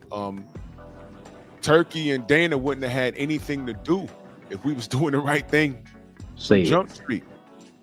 You know what I'm saying? Floyd Mayweather Jr., and I think no one realizes he was in such a position of power 20 years ago where he could have started his own league, unionized it, getting right by the fighters, and just got everybody the best fighting the best and doing the right thing by the sport. You know, put together a pension plan for these guys and everything else, man. But now when you have all of these people doing for themselves, what you have is disarray and people just trying to get the biggest piece of their pie because, you know, it's feast or famine. And that's just how boxing is. You know what I'm saying? I talk to fighters that y'all forgot about literally every day. I talk to Freddie Pendleton every day, y'all. And, you know, he's not, the brother had a stroke a few months ago. All right. And, you know, I'm on the phone with him and the brother's repeating himself. And, you know, sometimes he'll call me and I get off the phone. He'll call me right back. And I'm like, you know, Fred, you just talked to me. He said, oh, shit. Oh, okay. You know, but at one point, yo, Freddie was hot in these streets. You feel me? He was hot in these streets. And in my opinion, y'all know I had Angel Man Freddie on the show. That is not the guy I grew up watching. And I almost cried when I got off that show, man. I said, God damn. And I think at minimum, a guy like Angel, a guy like Freddie, all these guys, man, once you reach a certain tier in this sport, I would like to see you at least in a position where you have at least a residual income of about $6 or $7 grand a month with some medical. You know, I would love that, man. But I mean, goddamn, man. You know, I know Village Brother just popped in. I know he's at work. I'm gonna let him cook. Then I'm gonna go to Tay. Village Brother, go ahead, brother. Can you hear me? Billy's brother. I Mike's unmuted. Can't hear you. Sham it. All right. Yeah, I can hear you now. I can hear you now. Okay. Sorry, y'all. I'm gonna be real quick. I just want to reiterate everything that Coach and Drew have been saying, and Abel and Coach Eddie as well. The only thing else I would want to add is that time is not on our side, because I don't know if you guys remember Turkey. He's sick. Sick. He's real sick. So I don't know how long. That's where I go back to what Coach was saying about getting Turkey out of the situation. Potentially, if Turkey doesn't have like some kind of successor, it's just gonna go all straight to him. It's straight to So that's just something I wanted to point out, because I don't know if anybody remembered that yet, or was going to say that. Maybe somebody was, but. And thank you, brother, for bringing that about. Did y'all know that Turkey's sick? I did not know that. Yeah, that man's sick. I mean, like. Oh, he's sick? Oh, my God. Like terminally. Like, he got some shit going on. It's just a matter of time. Like a brain cancer. Some kind of brain cancer. He has something going on with his brain, y'all. Oh, man. And now here come Dana White trying to alter this act. I'm telling you. I don't want to speak on that. Dana White wanted to get into boxing, but there was no room for him. Right? There was no room. Let me tell you what this reminds me of. Okay? All right, y'all. I'll be in the chat. Peace, fam. And I'm gonna go to Tay after this. Let me tell you what this reminds me of. What this reminds me of, when the U.S. went to war in the Middle East, and I don't want to get too deep into this, I'm just going to tell you how this is very similar. We took out Saddam Hussein, all right? And we found out a year later why we should have left his ass alone. You know why? Because as crazy as we thought he was, he kept all that bullshit under control over there. Yep. Because once we took him out, all of these different factions started popping up. And people were like, yo, he had that under control. Y'all didn't know about all of these factions. You took away the dog that had that under control. Now he gone, and we got to deal with Taliban and all this other shit. It's crazy. He had it under control. We should have left him alone. Now, here's why this reminds me of this.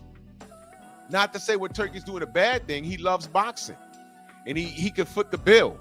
But now, if he removes the 4 sanctioning bodies, and his illness takes him out, we're left with Dana fucking White, and we allow him with this to alter the Ali Act. It's gonna be a problem. So I'm concerned. On one hand, it's a good thing, because if you're in the UFC, and I'm gonna go to Tay, if you're in UFC and you're a champion, you're fighting your mandatory. That's it. Boxing has never been like that. Some fighters want the smoke. Most fighters say, oh, if I can avoid the smoke and make millions of dollars, I'll do it. And that's what makes me annoyed. But if you alter that act and you give it to Dana White, oh my God, it's gonna be bad. Tay, good morning. What you got? Well, I just want to say this. They should not let Dana White in, because Dana White is going to turn this whole thing into the UFC. I want to point something out. Why do you think Francis left? Why do you think John Jones is not there anymore? It's not because they are afraid of each other, guys. It's because of the money. Like Francis versus John Jones, that is the biggest fight in MMA. That fight is not happening because of the money. That's why. And Francis said, the UFC is a slave contract, and he's right. I mean, these fighters are starting to catch on. They know what they're worth, and Dana is not paying them. Yeah. That's why Francis is in the PFL. See, the PFL, you can get as many sponsorships as you want. You can even box in the PFL. See, in the UFC, if you want to box, you got to go out of your contract and box. Right. You can't do that. So, you know, Dana, one thing I do respect about him, he will give you the fights that you want to see. And, you know, if you refuse to fight, you're on the shelf for 6 months. But Dana in boxing, no, I don't want him in that. I used to want him in that, but I don't. But as a hardcore MMA fan, you guys got to understand something. You know, that's why we're not getting Francis versus John Jones. It's because of the money. These two are not afraid of each other, but these fighters are starting to catch on. Dana is not paying these fighters what they are worth. I'm telling you, the same in boxing, whatever, it's going to be octagon money. Get this guy up out of here. I don't trust him in it. He has a, and thank you, Queen. He has a reputation that precedes him. And on one hand, we always said, man, UFC, we get the fights immediately. But the trade-off is there's a lot of people that left that organization saying, man, F that contract. I should be up at least $5 million. I only got $500K in my bank account. That's bullshit. You know what I mean? Well, they're lucky if they get up to 1 million or 2 million. You know what I'm saying? And Dana's eating. Dana is eating. That's real talk, man. That's real talk. I got your text, Jonathan. Thank you for that, brother. Oh. But that's all I wanted to say. Yo, brother Drew, can I add another comment real quick? Go ahead, bro. Go ahead, bro. Yeah, so like I said, like it's a thin line between the athlete and the slave, and that's so true. And you know, if you look at boxing, has always had a shady history. It's always had savory. I'm not gonna say savory, but these kind of different characters in boxing. We even heard bad things about Don King. Now, Don King is a brother, but there's a lot of people who have a lot of gripes with Don King. The man has been sued several times. This man stiffed Muhammad Ali out of about $5 or $10 million. Came to the hospital and gave the man, I think, $50,000 and had him sign off. You know, after this grueling fight, that he was guaranteed a certain amount of money, and Don didn't pay him. Tim Witherspoon, same thing. Don King was sending his henchmen in to intimidate the fighters. You know, basically just strong arming them. So this is not something that's white, black thing. This is a greed thing. This is about exploitation. If you remember Rocky 5 or Rocky 6, Rocky movie has a lot of true things in it. Even though it's a fictional movie, there's a lot of true things in that sport. Well, he was training Tommy to Duke Morris. And you remember, I think it was the promoter was a bootleg Don King. And he told the man to shut up and fight when I tell you to fight, and fight how you want to fight. These bums don't think straight. You know what I'm saying? That's how they look at fighters. They look at you as dumb, unintelligent, can't talk, can't comprehend anything. You're nothing but a dog to them at the end of the day. And you're going to be exploited. If you get in this game, expect to be exploited because it's the hurt business. And a lot of times you meet, and Al Heyman, shout out to him, he cares about his fighters. One thing I can say about Al Heyman that he does genuinely care about his fighters. He making sure they're well taken care of. Now I'm going to add this point. In order for black fighters to get maximum dollar, they must be undefeated. They must have a zero. Once that zero they lose their O, their pay drops significantly. Now Canelo Alvarez has plenty of losses. His pay didn't go down. Matter of fact, it went up. Yes, sir. And what Dana White is trying to do, he's trying to tap into a new market. If you notice now, you're seeing a lot of UFC are now sponsored by Mexican beer. He's tapping into that new Mexican fan base for the UFC. It's about exploiting another market. Now pay attention to this. There's a gold mine in Africa right now, African fighters. It is a lot of talent out there. Trust me. Believe you, and I tell you, a lot of talent out there. Anthony Joshua is going over there to start some boxing stuff over there in Africa. And I don't know if he's going to try to take over or try to do something big over there.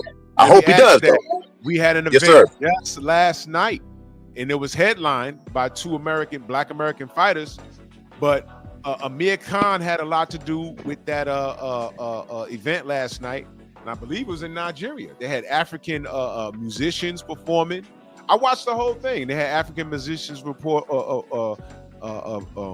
performing. They had the mid card, the undercard. I watched the whole thing. I ain't even gonna hold you. I didn't know some of the guys. Some of the guys were familiar to me, but they had 2 Black Americans headlining. So there's an effort there. There is an effort there. I want y'all to understand, I love boxing, but I know what Dana White is about. And in order for him to be successful, what he has in mind, in the long term, it'll be harmful. My brother Oddfellow says top end problems. What about the boxers who don't have guaranteed fights or a fixed schedule, forced to drive Uber or pay their expenses? Nigga only worried about the stars. Well, again, double-edged sword. This is going to benefit a lot of guys in the limelight, and that's where fan base comes in, because a lot of people get undermined. How many fighters throughout the years we saw that was super talented, but they were undermined? They were undermined because their rival or 8 people ahead of them are from a country, to quote Donald Trump, a shithole country that just supports their guy for the sake of supporting them. There was a fighter called Emmanuel Augustus, who's a hell of a fighter, but he was so goddamn low on the totem pole, right, that, you know, he was robbed 1 billion times on the cards. He was taking fights on short notice. He had a loss against Ruslan Provodnikov. He took the fight on like 2 days' notice. And I'm watching the fight. I said, man, this is not how he normally fights. He had no camp. He just took it because he needed the money. But this is the same guy who had Fight of the Year on ESPN versus Mickey Ward, right? And I think before that, Floyd Mayweather will tell you, to date, that was his hardest fight against Emmanuel Augustus. Yes, you it understand?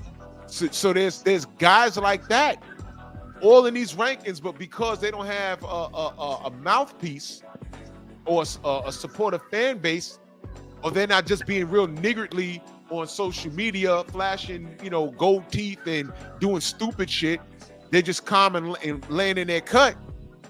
They don't get the shine. And a guy like Dana White won't support that guy unless he's shucking and jiving, as we used to say. That's an old term for y'all. Shucking and jiving. In other words, cooning. Making too much sense, Drew. You're making too much sense. And you know what? Go ahead. Yeah. You know what? Let me say this. This is what I'm starting to realize, and it's really sad because it only comes from men.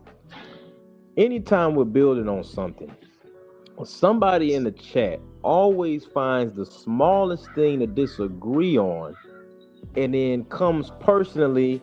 Now they're personally attacking me. Let me say this. I don't feel any type of way if you disagree with what I'm saying. But when you try to insult my character, when you try to insult why I speak the way I speak and how I speak to my people, first of all, you can go straight to hell, because you don't know me enough, and you clearly ain't been around long enough to know what you're talking about. Because if you were around for just a few weeks, you would have heard Coach Hudson calling in to my brother's channel, telling everybody to do what? Get on code for Bud Crawford. So for those of you that always are in the chat and you get so butthurt because you don't like how strong I'm talking, listen, I'm not your lady in bed. I'm not your mama. I'm not your grandmama. When we having a conversation like this and I'm talking to men, I'm going to talk to men how men talk. Now, I never called black people dumb. I never insulted our race. What I said was, those of you over the last few years who have had a chance to get on code, when we have said we need to unify, when we have said fighters need to make a union, when we have said that there's corruption in the amateurs, and you have always gone against us, you are the type of Negroes I was talking about. Now, if you don't fit that shoe, shut your black ass up, because I'm not talking about you. But if that is you, don't get mad at me. You need to check yourself as a man. You need to check yourself. And then to act like there's not this buck dancing, cooning, samboism crap going on in the sport of boxing, that is just pure ingenuous. We all know that there are people in the sport of boxing who have assimilated, and in our fan base, who try to assimilate to those who hate us. And all we're trying to do is shine a light on that. Now, let me calm down. There was something, Brother Drew, I think you said, and Coach Eddie said, that I wanted to just point out real quick. What do they do in Hollywood when they realize that there was another pot of talented black people that they could pull from. We started seeing all of these parts played by British actors. Am I right or am I wrong? And a lot of us, we wouldn't know they was British until they had an interview and they started talking in their regular accent. And we would say, what the hell going on? When first time I heard Idris Elba speak, first time I heard the brother from Power speak, I'm like, wait a second, that brother ain't even American. Dana White has a history of going to places. When he started having all that trouble with some of the black fighters, what did we start seeing? We started seeing more African superstars in the UFC. When he started having that trouble with Anderson Silva, you saw he stopped trying to recruit as much from Brazil. So those of you who are mad about what I don't worry about how I'm saying it. Don't worry about how I'm talking. You a damn grown ass man. If this right here is too hard for you, I'm sorry. Let me talk to you a little softer. Okay? Listen, sweetheart. You need to wake up because right now we're not looking good as a people. You need to wake up because right now people who spend their whole life, dedicating their life to this sport that I love. I don't know about you, but I love it. That I love, and the blood and shed that's been laid down to get to this point, that is under attack. And if you don't care about that, these boxing spaces might not be where you need to be. But if Coach Hudson is talking too tough for you, if Coach Hudson hurts your feelings, sweetheart, I'm sorry. Hey, Coach. I do not worry. I'm gonna let you cook, Abel. I'll just say this. This is just a PSA for my channel. Don't worry about the don't worry about the volume of the voice. Don't worry about the just worry about the context of the content. Worry about that. Don't worry about the volume. Don't worry about what's being said. People get on here. They have speech impediments. They get on here. Sometimes a brother or sister might have a problem with articulating what they're saying. Everybody gets a chance.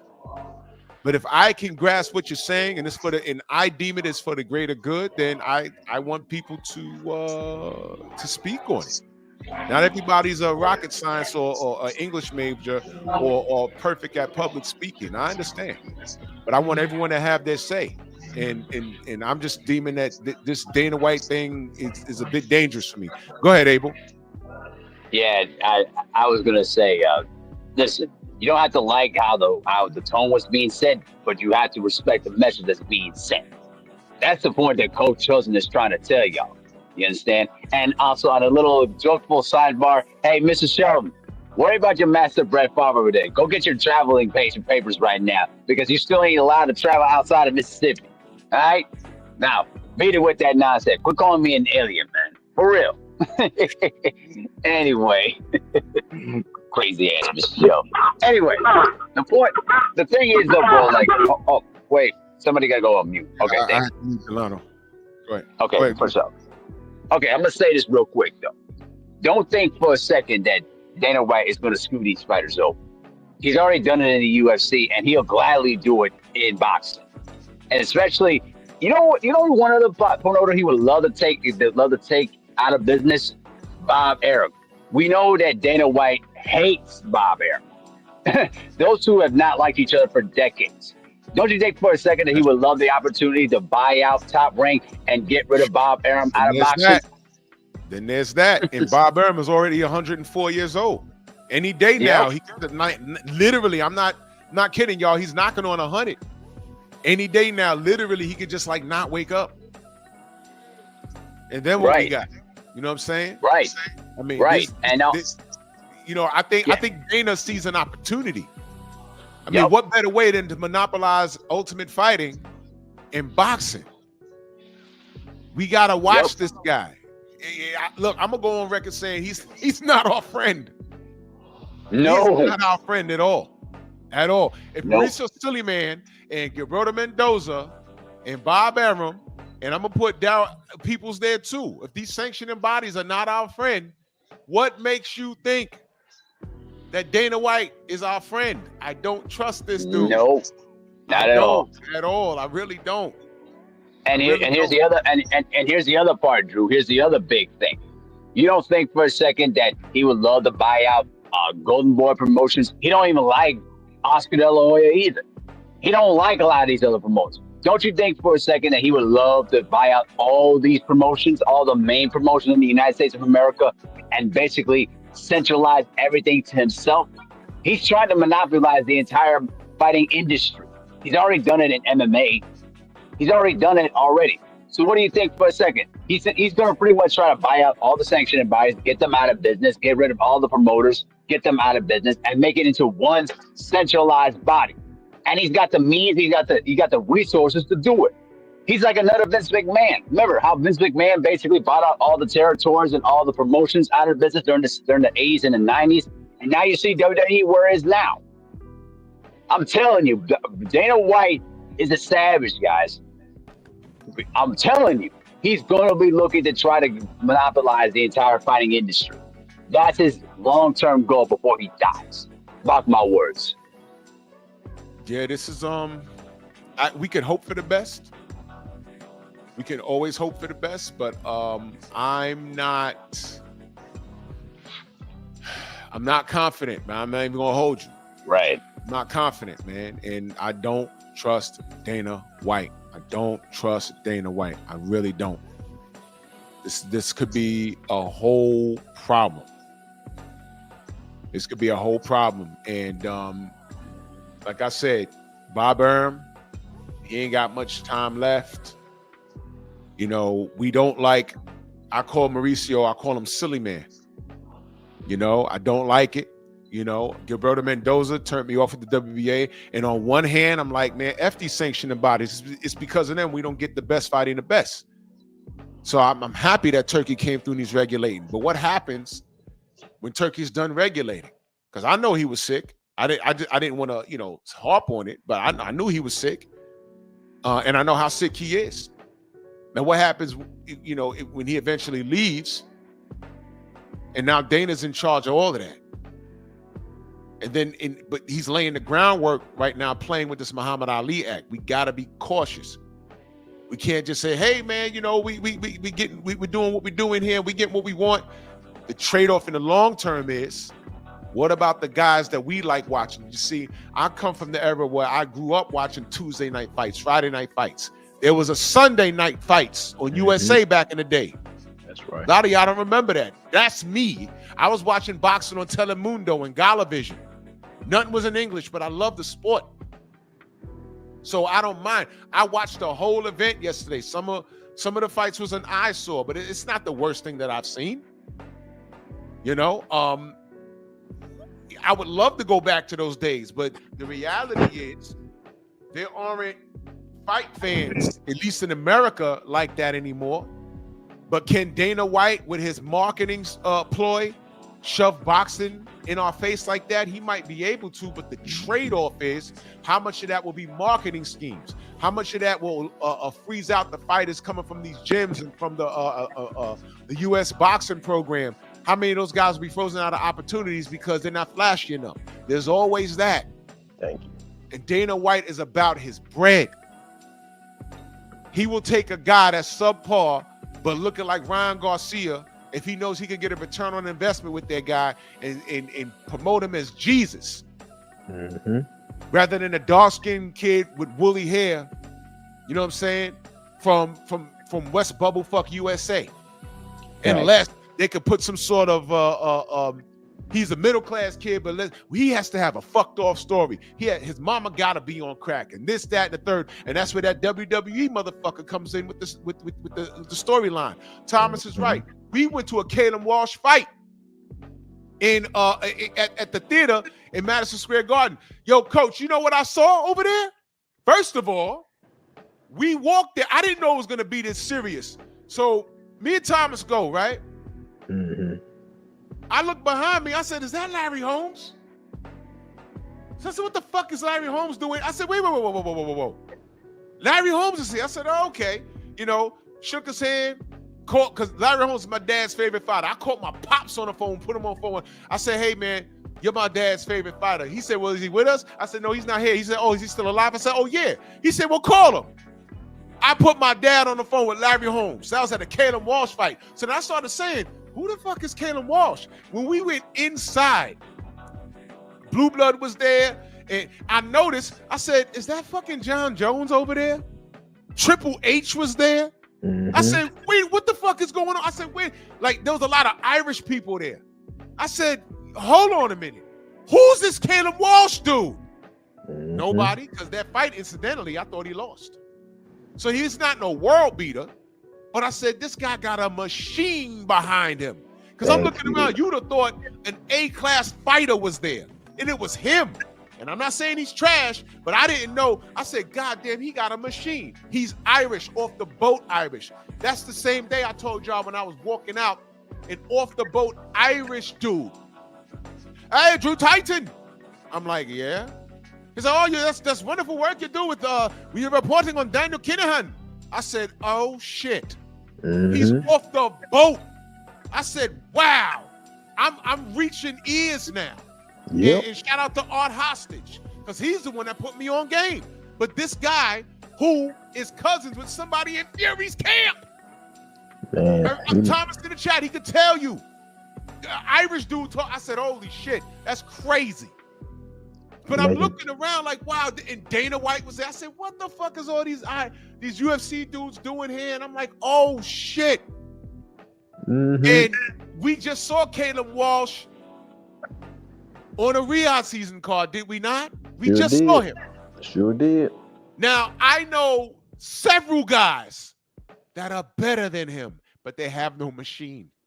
No machine. So if you put Dana White in charge of this shit, that's what you're going to get.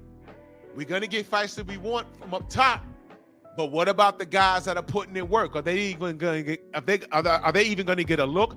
Is Dana White going to send guys to gyms? Is he going to look to the U.S. boxing program? Nope. Or get the next marketing scheme? What are we going to do? And that's what I'm saying. The sanctioning bodies, this is a self-inflicted wound, because all of this, they took advantage of us. The 4 sanctioning bodies did take advantage of us.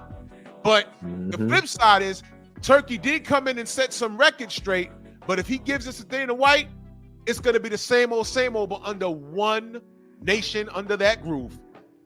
Yeah, he got. And it's going to be a problem. He's got to have the power. Now, Drew, you said something that I want people to think about. You said Caleb had a machine behind him. Now, what kind of machine does Dana White have behind him? And what other promoter in the history of boxing has ever had a machine like the machine that Dana White has built over the last 20-something years behind him? Bob Arum came in and got close to 2 Muslim brothers. All right? Yep. Al Heyman came in as a great promoter, but he didn't have a machine behind him. Golden Boy, even though Oscar and B-Hop had fans, they didn't have a machine the way Dana has. Let me tell y'all something, family. Dana White put on a MMA event in Atlanta a few months ago. When I tell you, you would have thought it was the Super Bowl. I'm sitting around like, wait a second. I didn't even know we had a MMA fan base like this. They come where he go. Now, Dana has a machine that is behind him, and when he comes into the sport of boxing, he has leveraging power with that machine. Yep. Brother Drew, you asked another good question. Where is he going to pull his resources from? How many star fighters does he really need? Does he need to go through the USA boxing program? No. Why would he go through the USA boxing program when he's already trying to get the Muhammad Ali Act altered to help his business practices? There you go. The USA boxing program has a whole nother rule book of its own kind of sanctioning bodies. So check this out, fam. I want to paint a picture real quick. A lot of us can remember when The Ultimate Fighter first aired. A lot of mainstream America didn't know who Kimbo Slice was until what? until the Ultimate Fighter. If you were not watching street fighting when YouTube, first started popping, and you weren't into that type of stuff, you didn't know who Kimbo was until we talking about mainstream, y'all, because I already know somebody in the chat like, man, we knew who Kimbo was. Mainstream America did not know who that man was until he came into the Ultimate Fighter. A lot of y'all didn't know who a lot of those fighters that came from the Ultimate Fighter was, and Dana was able to build them from scratch. Floyd Mayweather, when they used to do the All Access on Showtime, man, how great was that for us to see the training? It almost felt like we could almost go in camp with these fighters. One of the greatest, I think, shows that boxing ever had. Dana White had that on every week. Family, listen, man, the man is a genius when it comes to promoting a combat fighter.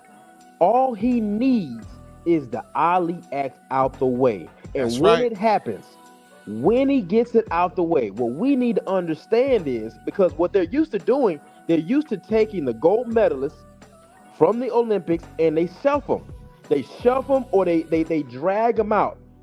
Shakur, not even just the gold medalists, the silver medalists, and sometimes the bronze as well, unless it's a heavyweight. Look how long it took Keyshawn. Look how long it took for them to drag him. Andy Cruz, Shakur.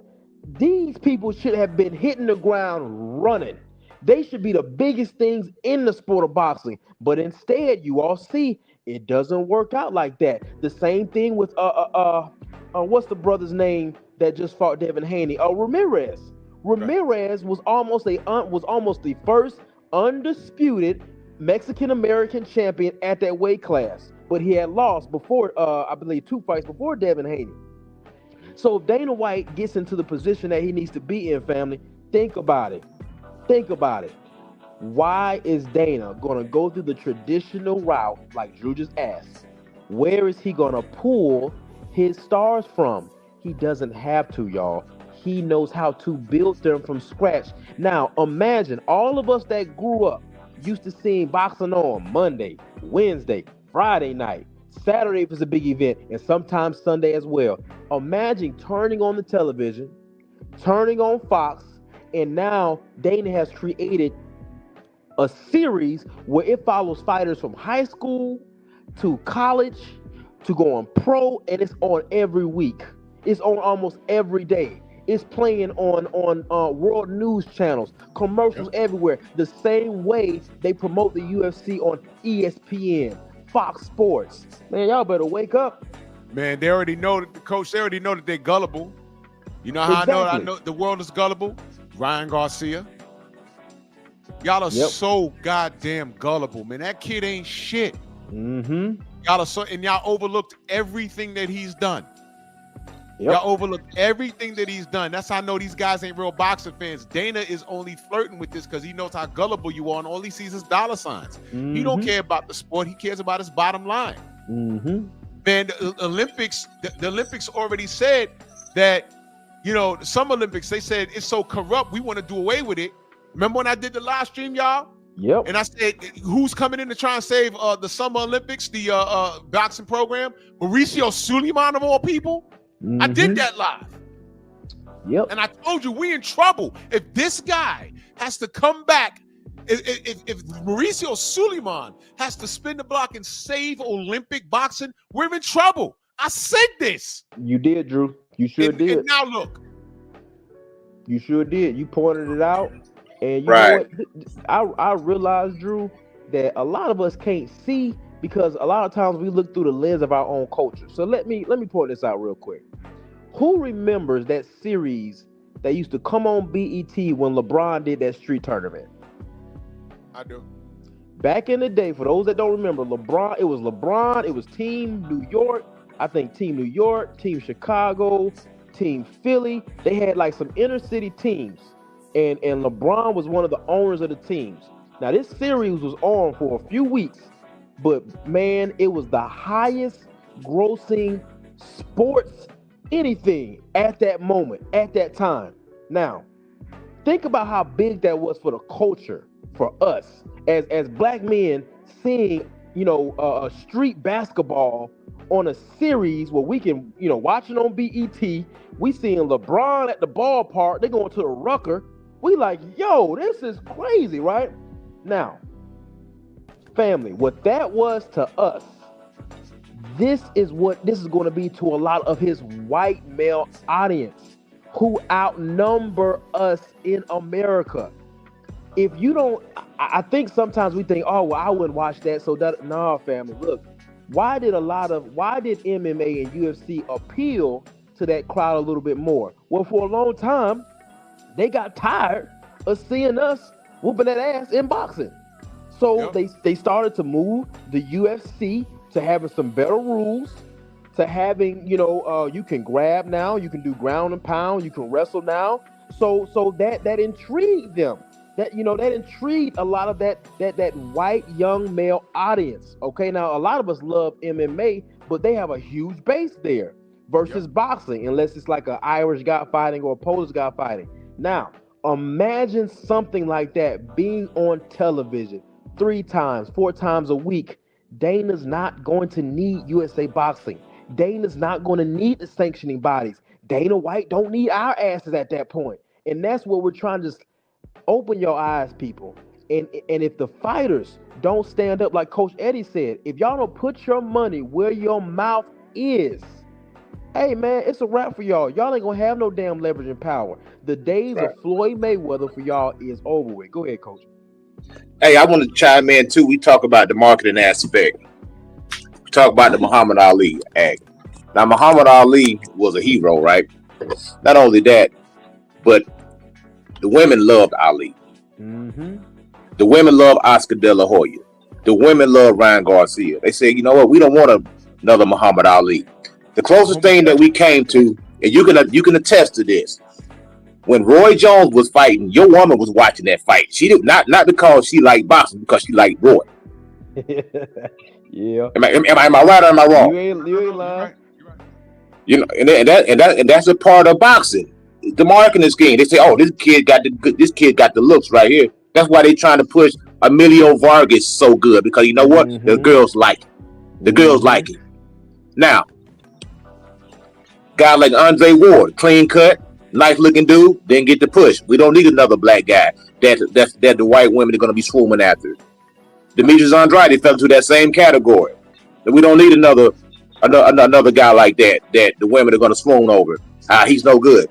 Let's push him to the background. But as soon as you get a Hispanic guy that the women love, they put him on the forefront. Like this kid that fought on the freaking Buzz undercard had no business being a co-main event. Mm-hmm. That kid should have been on a YouTube portion of boxing. I ain't want to say anything, but yep. But they put him on the forefront. Now Anthony Joshua, that was another. Eddie Hearn said we got a gold mine in this guy. Look at it. Dude look like he's been lifting weights. He's chiseled out of stone. We can make money off this kid right here.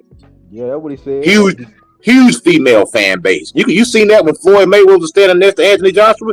Man, the women didn't even look at Floyd, man. They went straight to AJ. Yeah. You know, and all that. Like it or not, that's a part of boxing, man. I mean, when you looked at Apollo Creed when I was a kid, I said I want to be like that guy.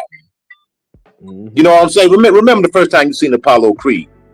Man, the dude was in shape. You know what I'm saying? Articulate brother. I said, man, I looked at myself in the mirror. I said, man, I need to do some push-ups, man. I want to look like Apollo Creed. You know what I'm saying? Yes, Apollo Creed was a hero to a lot of black people. And when they killed Apollo, it's like they took the win out of that franchise, man, because Apollo meant that. Apollo meant that much. Coach ain't lying. Yep, I felt that. Rocky IV came out when I was in 5th grade. I was in 5th grade, and I went to the movie with my dad. And y'all gotta understand, Carl Weathers, the look for black fathers back then was clean shaven with a mustache and a short afro. My dad rocked it.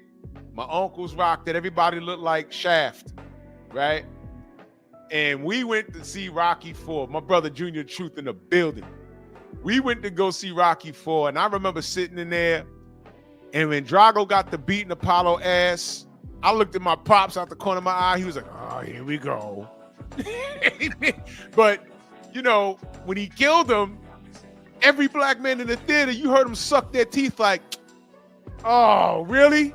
You couldn't just beat him into a coma, or, you know, you had to kill him? Had to kill him. God damn, man. But you gotta understand it was a different time. We was at war with Russia back then.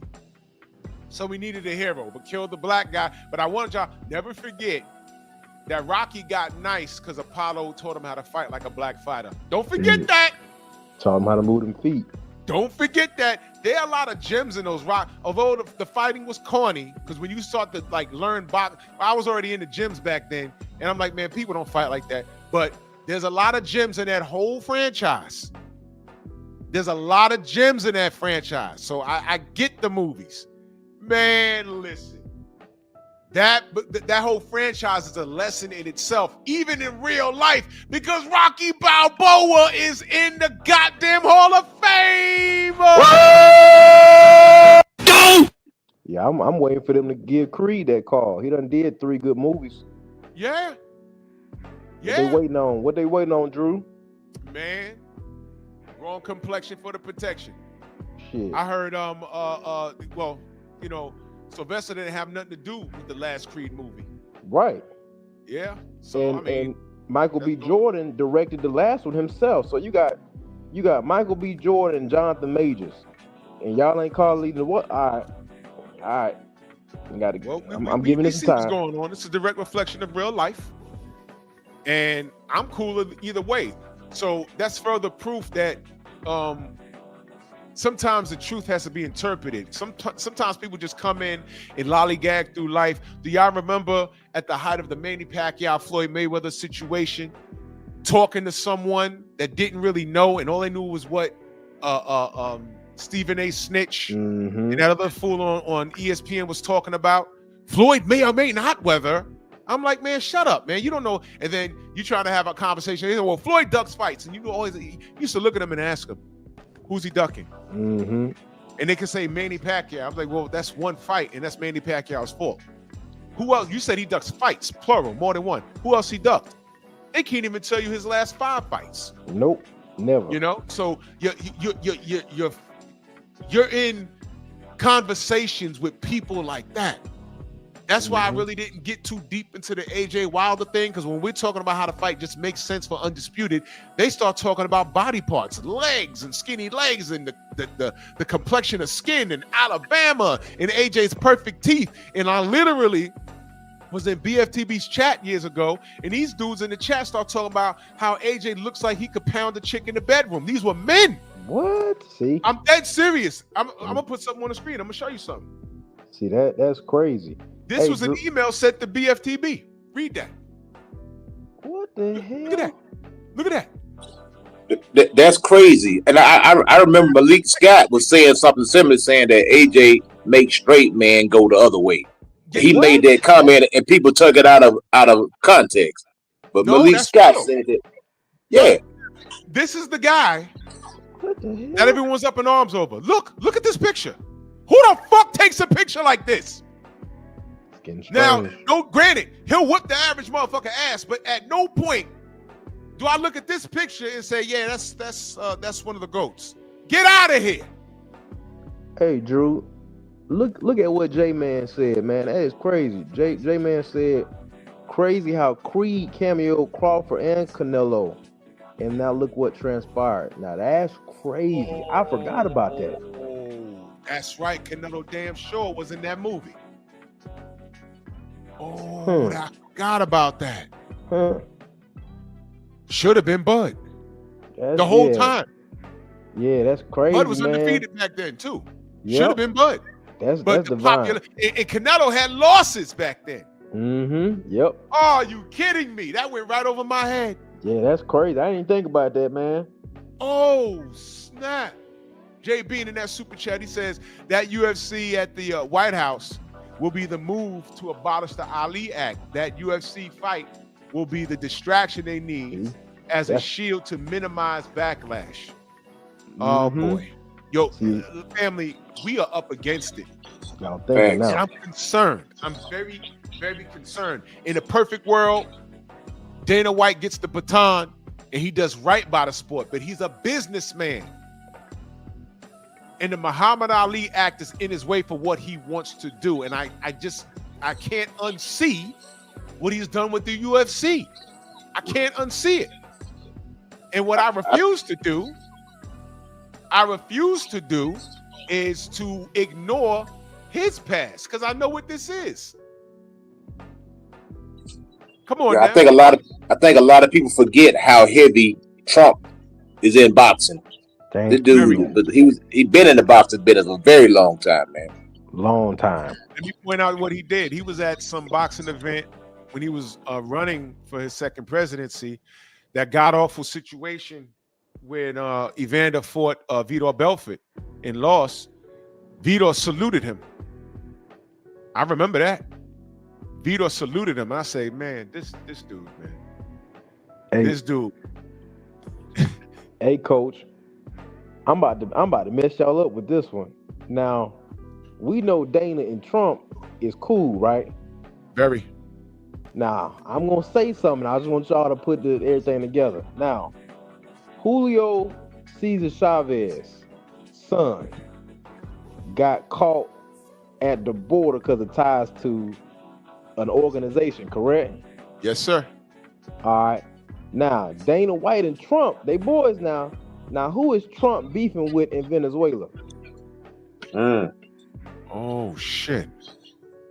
Now, y'all just think about that for a few days. Oh, man. It's Syriana, the movie. It's all connected. If you know, you know. Oh, my God, man. Listen, man. There's a lot to discuss. There's a lot that, cats need to consider. Mm-hmm. I can hope for the best, but we're living in reality. I never claimed to be super duper educated on everything. I'm going to tune in to our brother 503 Lion tonight. Oddfellas going to be there. I want to be educated on things that I missed. I want to hear all the perspectives, but one thing that we can agree on is that we want what's best for the sport of boxing. Yes. We can all agree on that. And it's going to be difficult for us to want what's best for boxing when these people, everybody here on the screen, cater to the casuals that don't know any fucking better. Mm-hmm. And we're fighting multiple fights because I consider us, everyone on the panel, everyone in the chat, most of us are educated, but a casual is not. We say we want AJ versus Wilder for undisputed. They say Wilder don't deserve it because he got skinny legs and AJ potentially has a big penis. We're having two totally different conversations. And I'm going to crash my plane there. Coach, man, let them know where they can find you, good brother. You can find me at Coach Hudson, Coach.Hudson on YouTube. Shout out you, Brother Drew. Appreciate you giving us a platform to speak on. Salute to you, Coach Eddie. Yes, sir. Y'all brothers stay up, man. And you guys, I don't have a channel or anything, but you can just find me in the YouTube streets somewhere, man. But I appreciate you having me up, Drew. Thanks, brother. Man, salute to you, brothers, man. Thank you, Abel. Thank everybody that was on here. I think the general, he should be on now. And let's just keep it meek and just monitor this thing, man. There's no, and can I say this, man? It's okay for us to have a disagreement. But let's be respectful to each other, please. Let's do that, please. Can we just please? It's one thing to have a disagreement, but let's be respectful to each other, please. Let's do that. Let's do that. And let's support each other because we all we got. And we're real supporters of the sport. We're talking about something that could be really good or really bad or in between. But the purpose of the show today was to bring awareness to what could potentially happen and let y'all know that these 4 sanctioning bodies are to blame. This is years of them posturing while making their money and not giving us the best competition and enter a cheat code named Turkey Al-Sheikh. And I say that respectfully. When I say cheat code, that means he came in with money and gave us everything. And we're happy now, but now he's doing business with Dana White, and we already know what Dana White's finna do. And now he's talking about the Muhammad Ali Act, and he's telling the casuals, he's trying to paint this picture like it's a bad thing when it really protected people. So if there's something I'm missing, I'm gonna listen to my brother Oddfellow on 503. 503's channel. Go subscribe to 503 Line. Go subscribe to Cadillac Red, Supreme Beast Boxing Talk. Go subscribe to the War Report. I want to hear everything. I don't know everything. I don't pretend that I do. I want to be educated, because the best I can do is my part in supporting these sports. If you missed the African fight card yesterday, and salute to Amir Khan because he was in the middle of it, and he had another card he's going to come back with. Support the sport, man. Support the sport. Stop arguing with people online and get to know the sport and appreciate it. If you have the attention span. Salute to everybody in the Venmo, the Zelle, the Cash App, the Super Chat, man. I might do pep talk tonight or maybe tomorrow night. A new Patreon is up. I had a conversation. Well, I told a story about how women are 10 times worse in a strip club than men could ever be. Y'all go check that out, man. Bronx on deck. Move! Why are you gay? Who says I'm gay? You are gay.